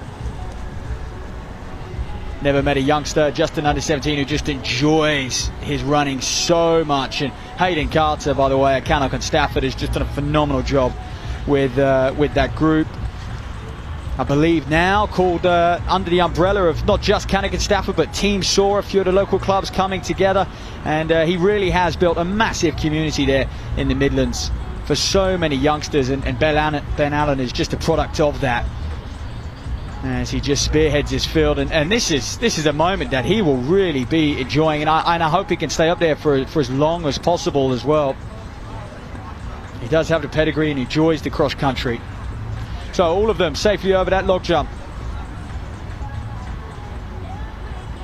We saw so many men go down on that sharp turn, a lot of them being able to stay on their feet through this log jump section, probably easier than that turn. So they'll take that right, so they'll avoid this big field. That's the slight difference. So they'll continue with lots of twists and turns. And just looking to see if I can actually spot Will Rabjohns in there. Yes, there he is, a little bit further back. He's in the sort of grey strip. He's not wearing his Paul AC colours, that's for sure. So Will Rabjohns. And in the all black, if you like, it is another Paul AC athlete who is featuring up and amongst this lead group.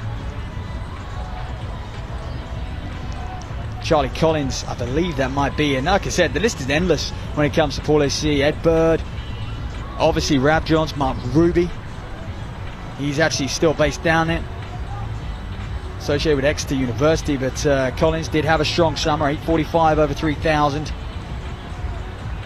Importantly, he 10th at the cross challenge for 11th at the national cross country, so featuring well. This is perhaps one of just the first year under 20 as well.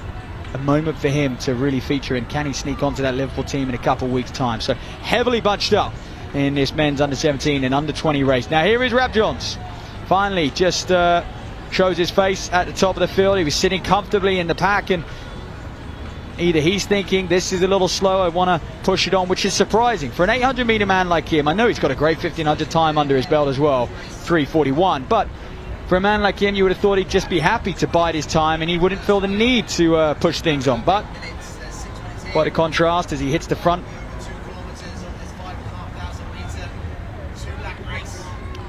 And the rest of them will look around and just slot in behind and follow him. And I believe that might well be Tom Cox, the man in the yellow, Stratford upon Avon.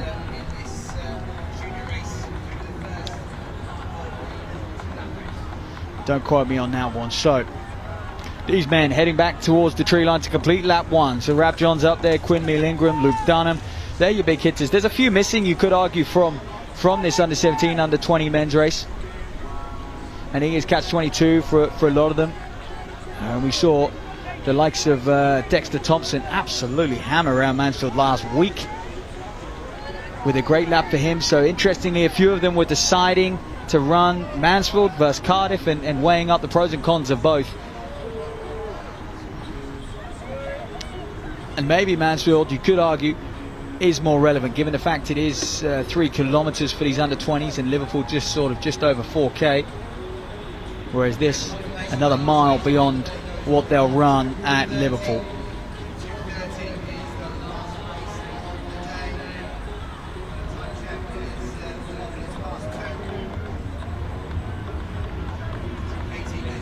So Jack Marwood is the Salford Harrier man in the red. You could see him 393, another athlete to just make a note of, coached by Ian Grime, like so many up there. Pretty much the home club, 349. Lifetime best over 1500. Has represented, 10 to the English schools, has represented on multiple occasions England as well and abroad. Got some good experience in Belgium earlier on this year. 7th on that occasion, 3rd at the National Cross Country Championship. So he's another one where you've got a lot of these under-17s, under-20s transitioning into the junior ranks, and they're just starting to show their face. And you often find with Liverpool and the under-20 age group, it's those who are actually still in school who seem to feature a little bit more in the under-20 category. I think those who have transitioned to uni are starting to just prioritise and focus on different events. Maybe they are off the back of a European Junior Championships, over 800, over 1500, and they're not quite as versatile. They haven't raced as much cross-country as those who are still in their school years and first-year under-20s, for example, who are just on the cross all winter long and still very much in touch with it. That being said, Rab Johns and Quinn Ingram are up at the front, and they are very much at the upper end of the under-20 age group.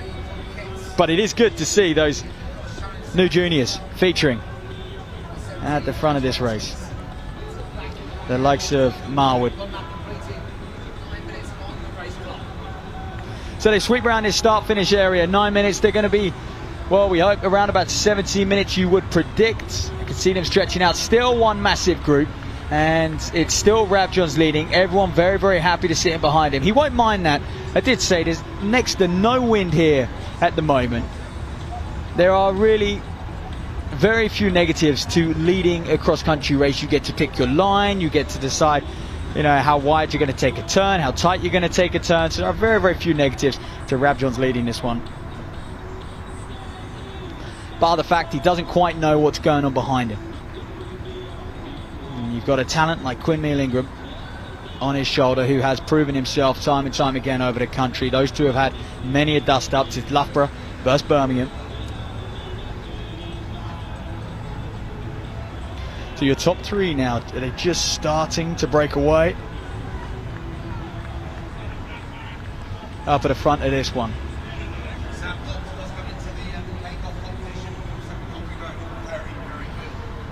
So Emil Ingram and Rab Johns, they know each other very, very well, and they're just starting to feed off one another. Is this going to be our 1-2? Just try to get an idea on that athlete in third there.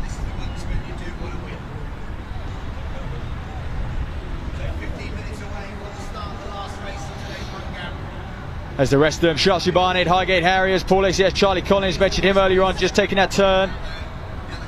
Ben Allen just settling back a little bit further into it. He had his moment up at the front, and hey, just an under-17. He's got another 4 years of Cardiff Cross Countries ahead of him as a junior.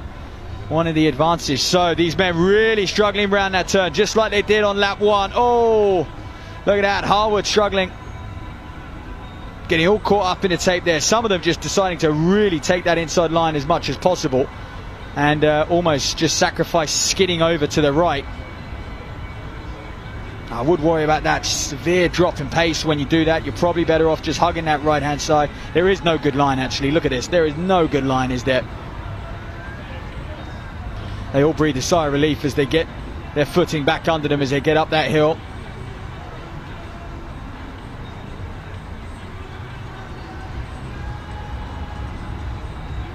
So Dylan Millard of Taunton AC, he's the man in third, bounding along, looking very, very smooth, isn't he, at the moment, Millard?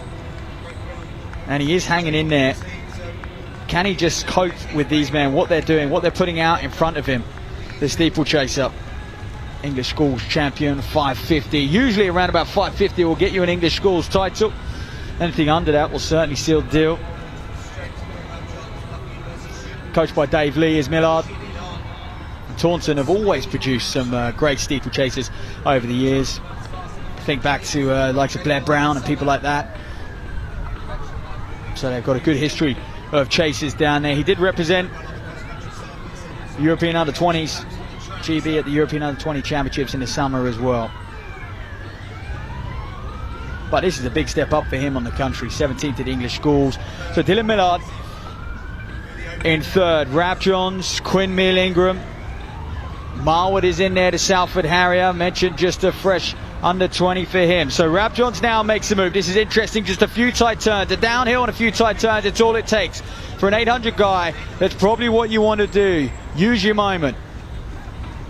Pick your line and just pull away, just up your cadence. I think that's what Rab Johns has over a lot of the other lads in this field, is the fact that he can just turn over for 10, 20 yards and he can get a gap of 10, 20 yards. He literally just completely breezes away from Quinn Meal-Ingram, and now he'll be comfortable out front. Does a lot of strength work, you know, through that Loughborough system. Does a lot of strength work. Or Rab Johns, like they all do, but he's just so strong, and it is mesmerizing to think he's, you know, 145 on the track. Disqualification at the European Championships, off the podium, off the gold top spot. He would have put that behind him now, and his focus will be on the European Cross Country Championships. He'll have to qualify at Liverpool, but this is looking good for him. He'll be excited the way he's easing away from Meal-Ingram.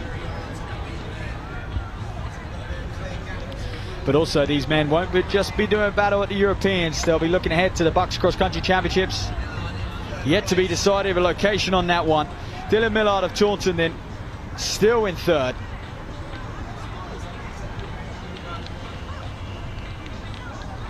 A few others in there. I believe it's Alex Smart of Cardiff as well, just working his way through the field. There's Smart. And just seeing how Luke Dunham held up. He was obviously featuring high up early on, and he did take that tumble, and he was still up there, but he seems to have really faded back. Either that or might have pulled out of this one. So surprised to see Dunham as far down as he probably is at the moment. If not, perhaps unsurprising, he's pulled out after falling. You never quite know. Maybe he trampled on a little bit as he went down.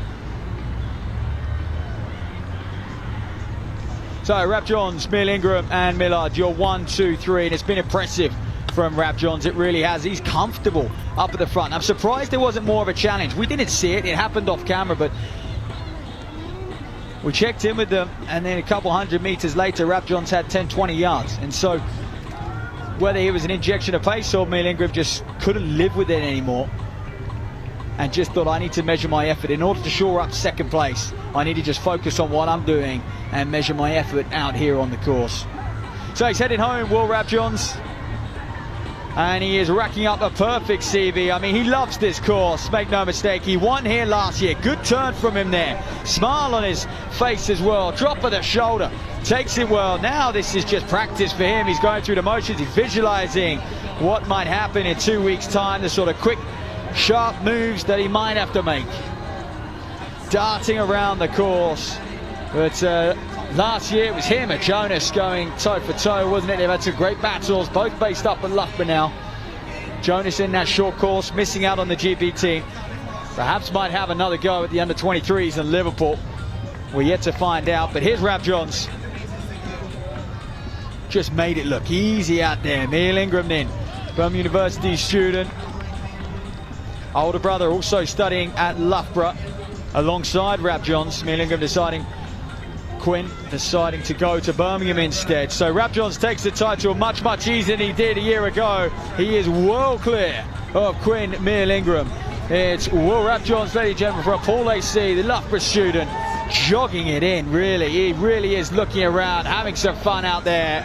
And I had a few questions when he went to the front. I thought he might bide his time, wait a little longer. But clearly, this guy is fit.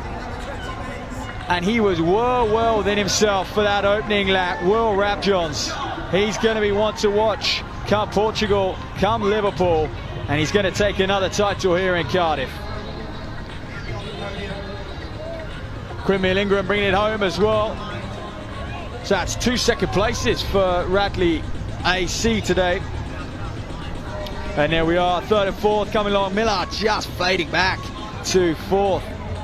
Smart coming across for Cardiff as well. There's Marwood, Selford. And the rest of them just pouring across. Cardiff doing a good job on the Gwen League. I'm sure they've got that title wrapped up. Few C&C men. I've seen Mark Vile out there on the course. They're doing him proud, packing well. And that's the future. We know they've got a great senior team. And they've got a whole host of men coming through as well.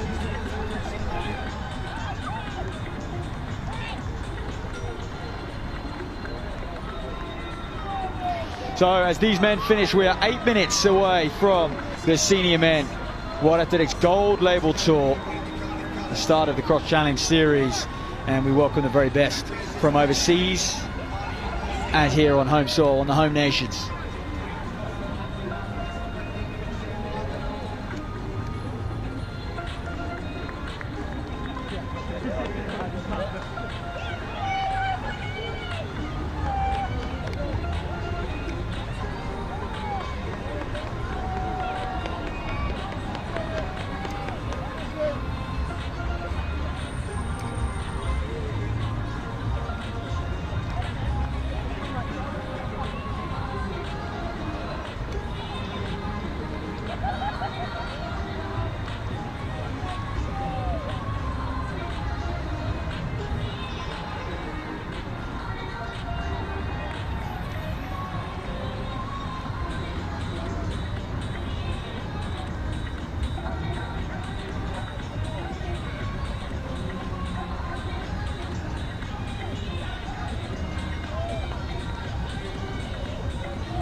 Well, ladies and gentlemen, the final race of the day, the one perhaps many of you might have been waiting for. We've had some terrific performances. The senior women, we welcomed the youngster, the 17-year-old Cynthia Chepkarui, who destroyed that field. Megan Keith settling for 4th to open up her cross-country campaign. We've had the 2 short course races, the European Mixed Relay Trial.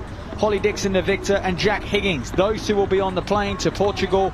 Who will be with them? Time will tell once that selection window closes. For now, though, the men's senior race. Zach Mohammed, one to look out for. He loves this course. He's done it time and time again. Best place finish, 4th in recent years, that is, while it's been a World Cross Country Tour. And some of the men to look out for. We have some huge talent. There we are, Matthew Kipsang. Well, this man was 11th at the World Championships over 5,000 meters. 12:58 performer. He ran that in Orgem, Belgium. That's his lifetime best. And Kimosop, strong performance. Just outside the top 10 at the Kenyan National Cross Country Championships. Kimosop. He does look in good shape coming into this one. He's got a good pedigree as well. So inside 28-minute run-up, Jesse Falkenrud, also another man to watch. You can see him, cameras on, 3:37, 1,500-meter runner, 13th at the Cardiff Cross Country Championships just last year. He's been here time and time again. We had a strong Dutch contingent, didn't we? And Zach Mohammed then. What can we expect after that terrific half marathon? He's run 61:44 pretty much on 2 occasions this year, one in February, one in October. How's he recovered? And the Welsh Opening, Dav Jones. Enter the Flying Welshman, second in the Bucks 10,000 meter championships. Swansea Harrier, based here in Cardiff. Your men's senior race.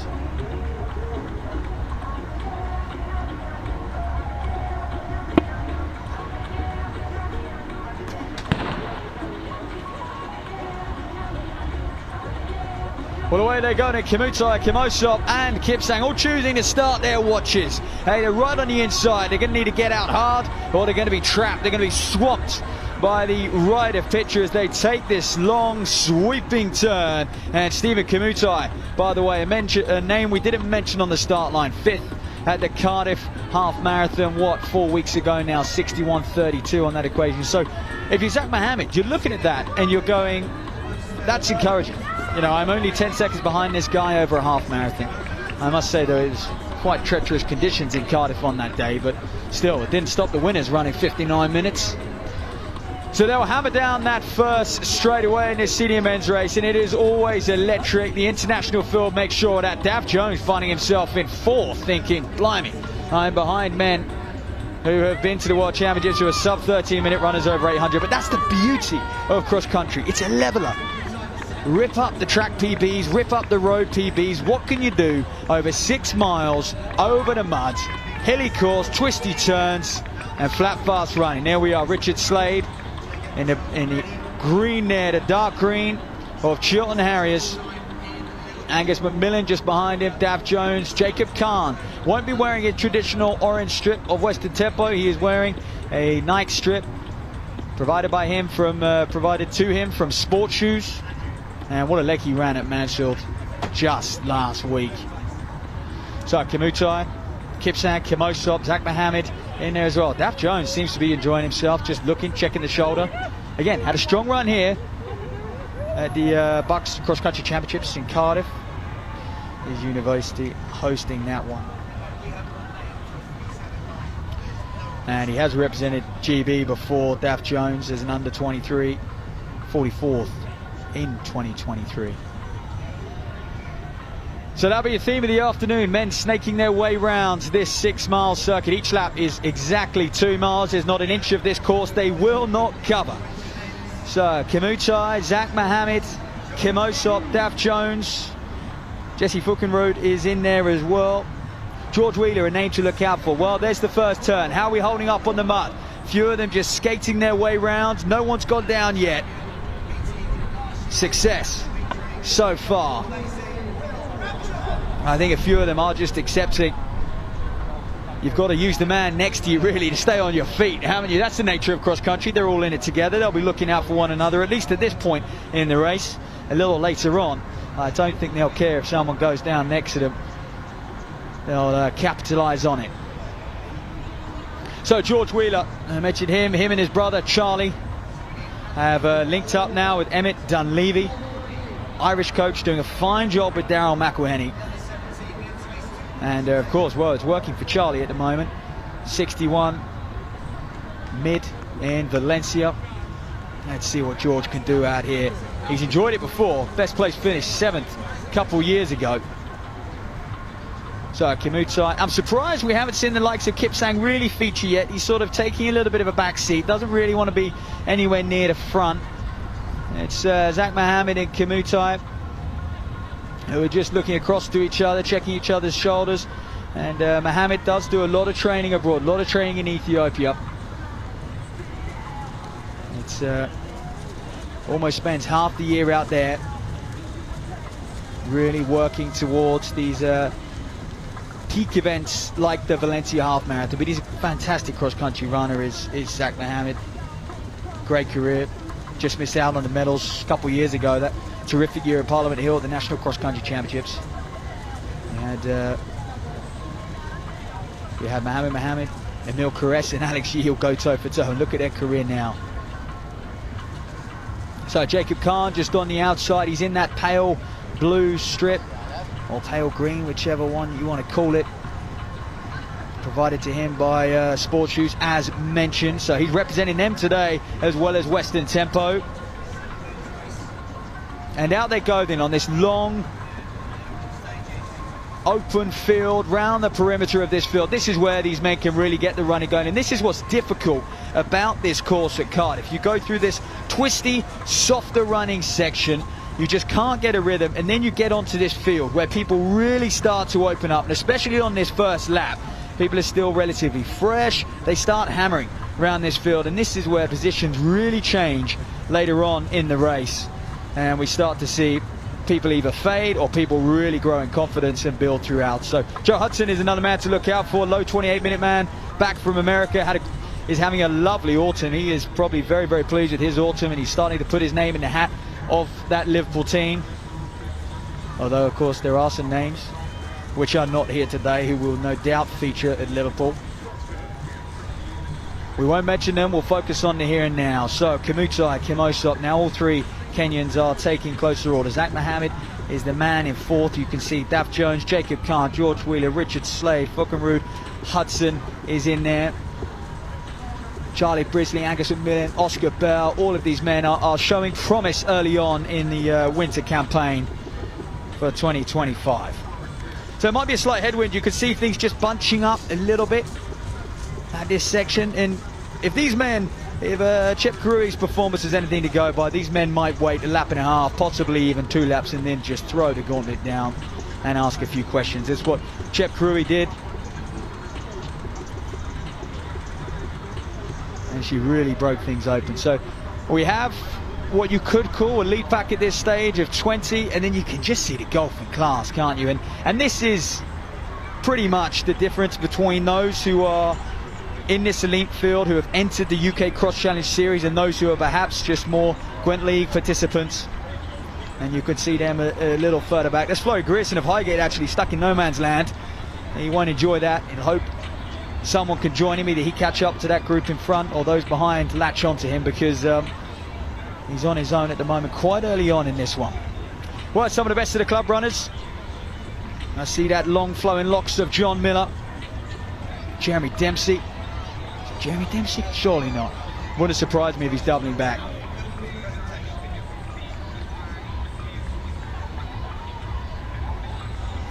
So Kimutai has spent a long time on the roads this year, like so many. But I tell you what, Kimosop probably the one who actually has the best cross-country pedigree. He really has been racing the Kenyan Championships. He was 16th there. Awfully close though. He wasn't in seconds in time-wise. He wasn't much outside that top 10. So, and that was just a month or so ago. Victor Kimosop, so he's perhaps the one most familiar with racing over the mud. Zach Mohammed as well, it comes naturally to him. I mean, it always has done. You know, we've just seen this guy develop year after year, and through those junior ranks, oh boy, he was a joy to watch, just like his brother Mohammed as well. So you see Flo Grierson in the Highgate mention. Oh, he really is on his own. It's going to be a long couple of laps for him. So, well, the race is indicating that it is fairly modest at this stage. Nothing is really breaking up. It's a surprise to see so many of them together, even after what is just under 2 miles of running. When they come around here, each lap is pretty much bang on 2 miles, and they are starting to carve a little bit of a mud trail on the inside line all the way around this course, and these men will just be seeking that.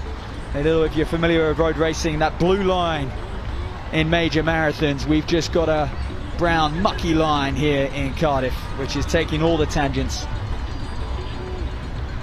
Well, there's that U-turn, which I think will catch a lot of people out. Once that fatigue sets in, those turns just get so much harder. That constant deceleration, acceleration, you have to be adaptable in cross country. And that's something I mentioned comes quite naturally to a lot of these men in this lead pack. That's why they're there. But you know, one of the reasons the Kenyans do train very, very hard, of course, and they do a lot of mileage, etc. But the kind of terrain they run on is a lot like that. They're used to extremely twisty cross-country races. They're used to extremely hilly, even easy run routes is just extremely hilly. They're up, down. They're constantly having to change their stride, be adaptable. And it's why, you know, I think pound for pound, they are just so much better over the country than most people. You look at their track times, and they would put people who might be 10 seconds quicker than them over the track, over a 5,000, completely away on the cross. So that lead pack, it's still Daft Jones in there, Fuckenrood, you've got George Wheeler, you've got Richard Slade, you've got Jacob Kahn, Oscar Bell, Angus McMillan. Look, you've got all the names still in there, Charlie Brisley, all those guys who are featuring here at Cardiff. And I think the longer they are with the likes of Zach Mohammed and Kimutai, Kimosop, they're going to get very, very excited. It's going to be a case of who can just stay with those East Africans the longest, because you know they're going to do the work, you know they're going to break things up at some point, you know they're going to put their foot down. So you just have to stay with them on their heels and stay calm and not get too nervous, because it is a large group, and I think a few men might like that group to whittle down. I think the race, the distance, the course will do that for you, and if that doesn't do it for you, Kimosop, Kimutai, and of course Kipsang will certainly do that for you, because there's no way these guys are going to leave it to a 200-meter sprint finish. Well, it's the very best of the Gwent League and the very best of British cross-country running from a participation point of view. All of these men out here grinding over 6 miles, and those of you who are watching from overseas, this is a regular. This happens every single month up and down the UK, wherever you're from. You come together on a Saturday and you battle it out over 6 miles against all of your club mates, teammates, and whoever else. And we have such a rich history of cross country that we're awfully proud of in the UK. So look at the high stepping Jacob Kahn, just drifting his way onto the shoulder of Zach Mohammed. And many were there last week at Mansfield. He did look very, very smooth. He's a man in form. Both him and Richard Slade were out in Belgium just a couple weeks ago representing there. Kahn was 4th, Slade was just inside the top 10. And James Kingston was actually ahead of both of the pairs. Slade, the national cross-country champion in 2025, wearing the green of Chiltern Harriers.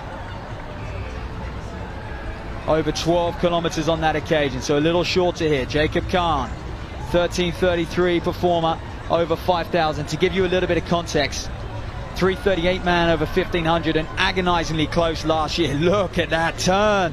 Look at what this could be a deciding factor on that last lap. You get dropped there, it could be game over. But Kahn, agonizingly close last year, as I was saying, 8th at the Liverpool European trial. And often you see it, you see those guys or girls, they just miss out, don't they? And you know that next year they come back with a vengeance. They make sure they don't just miss out ever again. And you kind of get that impression from Kahn this season so far. But hey, anything can happen. We're speculating at this point. I think they're speculating amongst themselves at the moment. Kipsang, Kimudai, Kimostop, Mohammed, Slade Khan, they're starting to look around. They know things are starting to break up. The speed is just a steady, relentless effort at the moment. Shoulder to shoulder, it's going to be about that line. Just start to gather information as the laps go by. That's what they'll be doing. They'll be now, at this stage, we're not quite halfway through, but you're starting to look, right, where is the person next to me weak? Are they enjoying the hills? Are they not? Are they enjoying the log jump, the mud, whatever it is? You start to figure out where they're weak and you're strong, and you start to scheme and plot, and that's what they're doing. But boy, do they make it look easy, don't they? The rest of them, all 400-500 of them are still sweeping around this start-finish area. There's Mark Ruby. Paul AC getting some good coverage today. Alex Edica coming through. Another Salford Harrier. It's Lewis Mills, Tonbridge AC.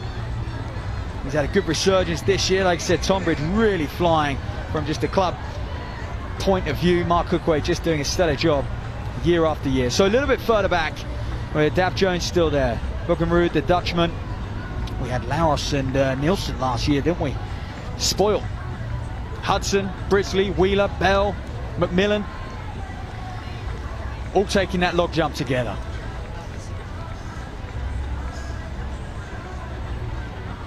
So look out, trying to identify that Leeds vest there. I believe we do have the Irishman as well, Keelan Cahill, 2024 Irish cross country champion. In here somewhere. I haven't just trying to put a vest to him, but he too is a very, very strong cross-country man on his day. Does like that real sloppy, energy sapping conditions. We haven't quite got that at Cardiff, but it is, did mention, is deceiving. It is relatively soft underfoot. So then 3 Kenyans, and then you've got 3 Brits: Zach Mohammed, Jacob Khan and Richard Slade, as they continue to cut round this one-of-a-kind cross-country course. I'm sure many will argue it's one of the best in the UK for what it offers in terms of just the ability to view almost the whole race from one point. The crowd, the atmosphere, the organisation, they nail it every time. Welsh Athletics, British Athletics, and of course Sport Shoes, who have sponsored this event and allowed it to grow over the last 3 or 4 years. And everyone here participating throughout the day will have a welcome Sports Shoes discount code as well that they can use. So this group of 5, on the tight shot there, it looked like they were away and clear, but they're very much not. You've still got Dav Jones, Hudson, Buckenrood and Brisley in that group of 4 in behind. And I sense things now just starting to increase. People are just starting to make a few moves. I think this is where, but you have still got to be patient. They're only just halfway, these men. I mean, last year, it's a lot softer underfoot. Last year, winning time, 27 minutes. I mean, frightening. Daniel Quebec whipped round there, 2 times champion. But not here this year, Quebec. No one has ever won the Cardiff Cross Country more than twice. So Jacob Khan starting to grow in confidence, and I would sort of expect to see this from Khan. I mean, as I mentioned, the longer someone like him and Slade are in this league group, they really are going to grow. You know, the sort of the positive reinforcement they're going to get back from staying with these guys. You know their pedigree. I mean, Kipsang is a 12:58 performer. He's a phenomenal cross-country runner, 11th over the 5,000 at the World Championships, and you know he's not pulling away from you. And what's more, I'm sure he is testing them, but how hard are they working at this stage? And if they're not working all that hard, if they're kind of just below that red line, they really are going to be confident. And those two will also have an eye on Zach Mohammed in that battle. So they know each other well. Slade and Khan, they've been racing with each other sort of week after week for the last sort of 18 months or so. Khan, phenomenal 1500 pedigree, sub 340 performer, and transitions that well to the country. There's the best of the Brits behind them as well, chasing. And well, this is some of the best in the Gwent League in the Southwest, all cutting round the course. Still a few sweeping past on lap 1, so there's going to be a lot of lapping taking place out there, and these men are about to come in the back of all of those who are just completing lap 1. So as they hit what will be the bell lap, so 2 laps almost complete.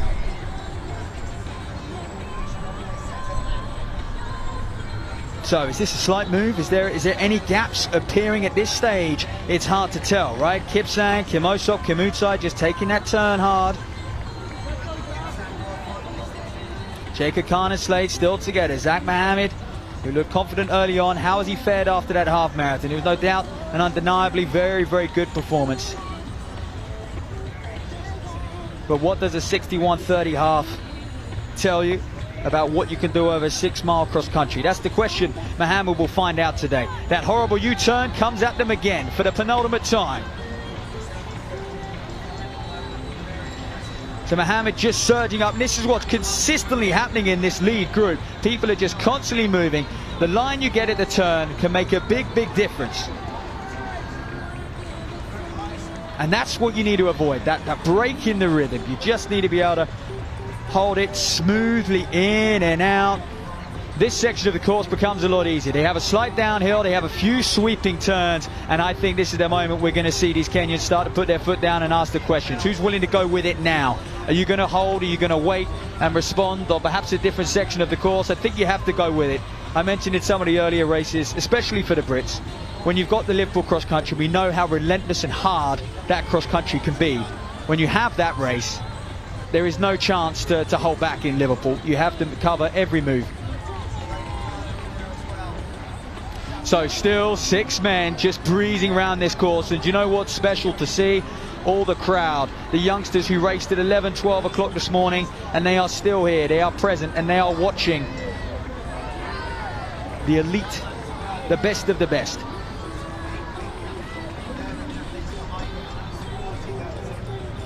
So here we go, keep an eye on some of those chase packs. Just starting to see a few others who are out there. Tell you what, Jeremy Dempsey, just to bring him up, just because he did that short course earlier on, and yeah, he's putting in a bit of a stint. Looks like he's in about, I would say about 15th at the moment, and actually starting to work through. So as we focus on the sharp end, so 4 are starting to break away. Slade and Khan now just struggling to hang with this. They'll continue to stay positive.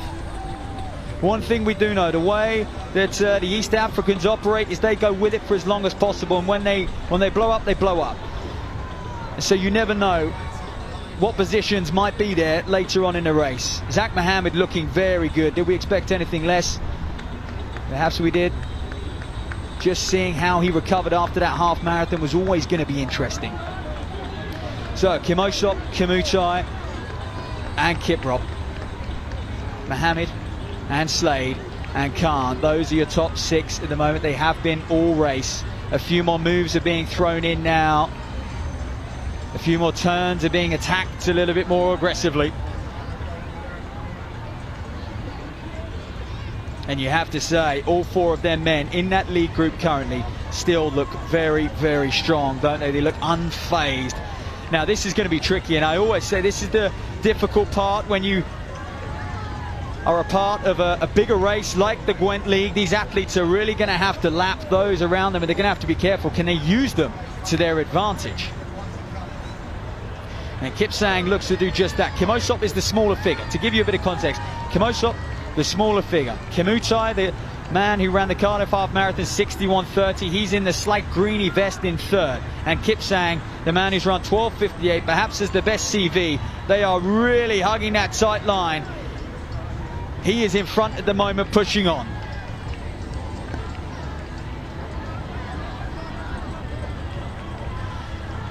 So Slade and Mohammed hanging on to those top 3 with everything they've got. They know that will pull them away from Jacob Khan, who is running very well. Both him and Slade have, this is capping off a sort of 3-week race period for them. Look at this, and this is the images we've become accustomed to here at the Cardiff Cross Challenge. The elite men on their final lap. They're now into the business end of this race. They're surging, they're attacking, and they're having to do all of that whilst weaving through those within the Gwent League. And this is British cross country for you, those who are watching from afar. And Mohammed still just bounding along. Quick glance at the watch, not sure why, that'll give him no reference at all, but continuing to just hang on two of these men, and I tell you what, if he could break onto the podium, Mohammed, that would be huge. I mentioned before, a few years back, 4th here. It was an incredible run, and again took it to a few of the East Africans, and this is him throwing the gauntlet down, saying, I am going into Liverpool perhaps as one of the favourites. There'll be many watching this, I'm sure, to get an idea of who they're going to be up against in 2 weeks' time.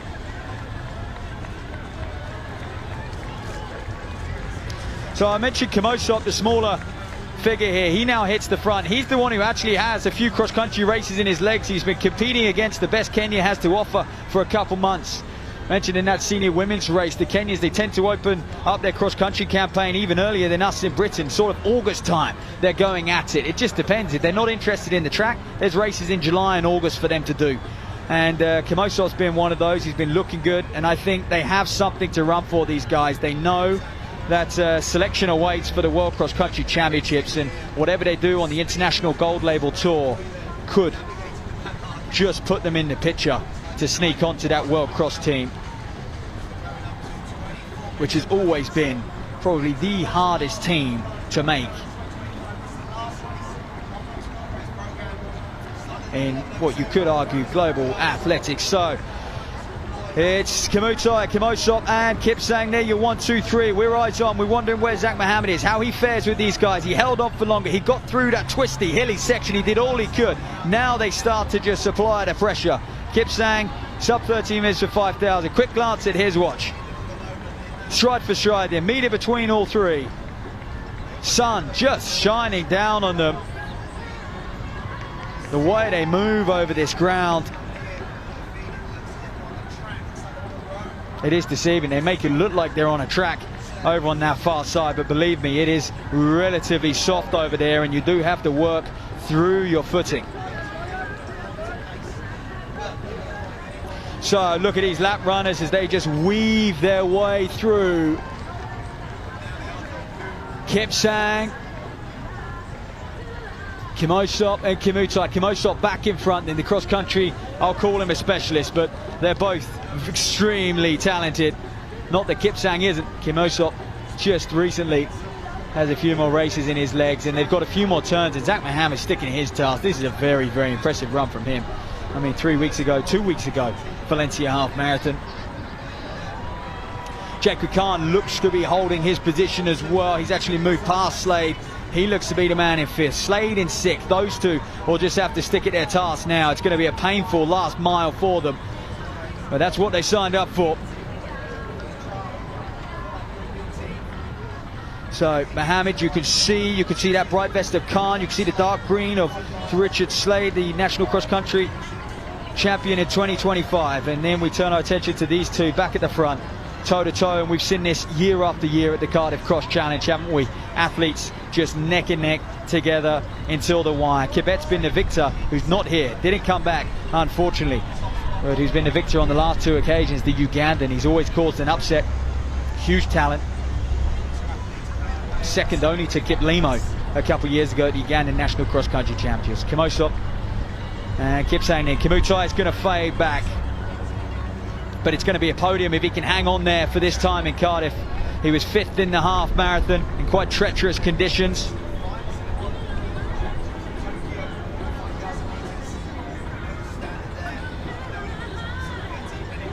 What a colourful image then. Just about 2 to 3 minutes to go in this senior men's race. You are watching the World Athletics Continental Tour Gold Label. It's the UK Cross Challenge Series as well in Cardiff. We kick off what is going to be a big, big winter. We're in Liverpool in 2 weeks, London on the 7th of February, and we're in Nottingham to crown off this series sometime in March.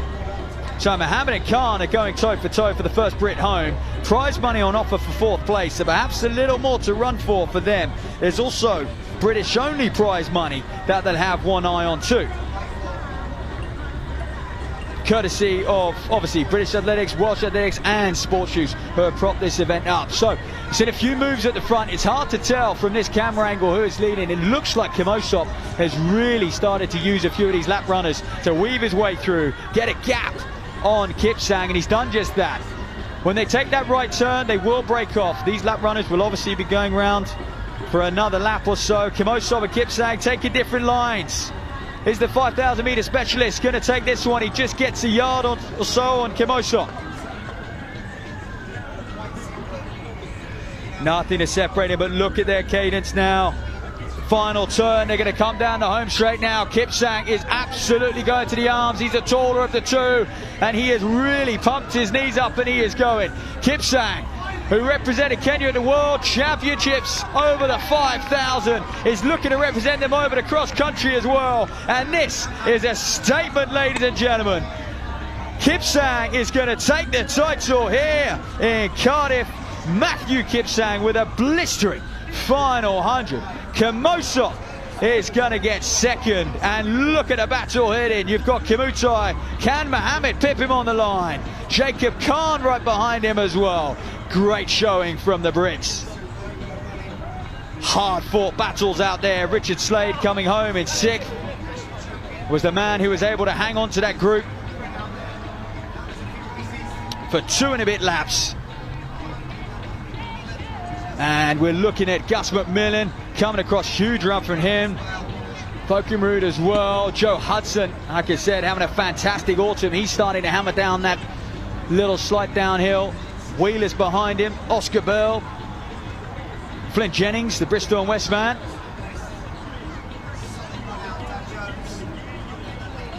And then we're looking for our first Welshman will be Dav Jones. He was up there early, wasn't he? Looking comfortable as well. Tough last lap or so for him, but hung in there. Brilliant running. Cross country does that to you. In many ways, there's no tougher test.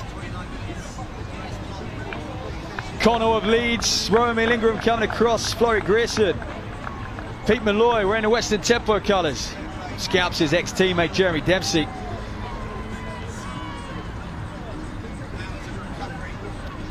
As they come across. So your senior man, here's Felix McGrath as well, running Gwent League number. I think he's probably won the Gwent League on this occasion. Good running from him. Here he comes, Bristol and West man. Ewan Spencer. Strong showing from him. Cambridge and Coleridge. That big varsity match of weights on the 6th of December at Wimbledon Common. I'm sure Spencer has that in the back of his mind. Dom James of Western Tempo in behind him. Well, here's Small, brother out in the States. He's still back in Loughborough, looking to do a job this winter. And Tom Wood coming across just outside 30 minutes.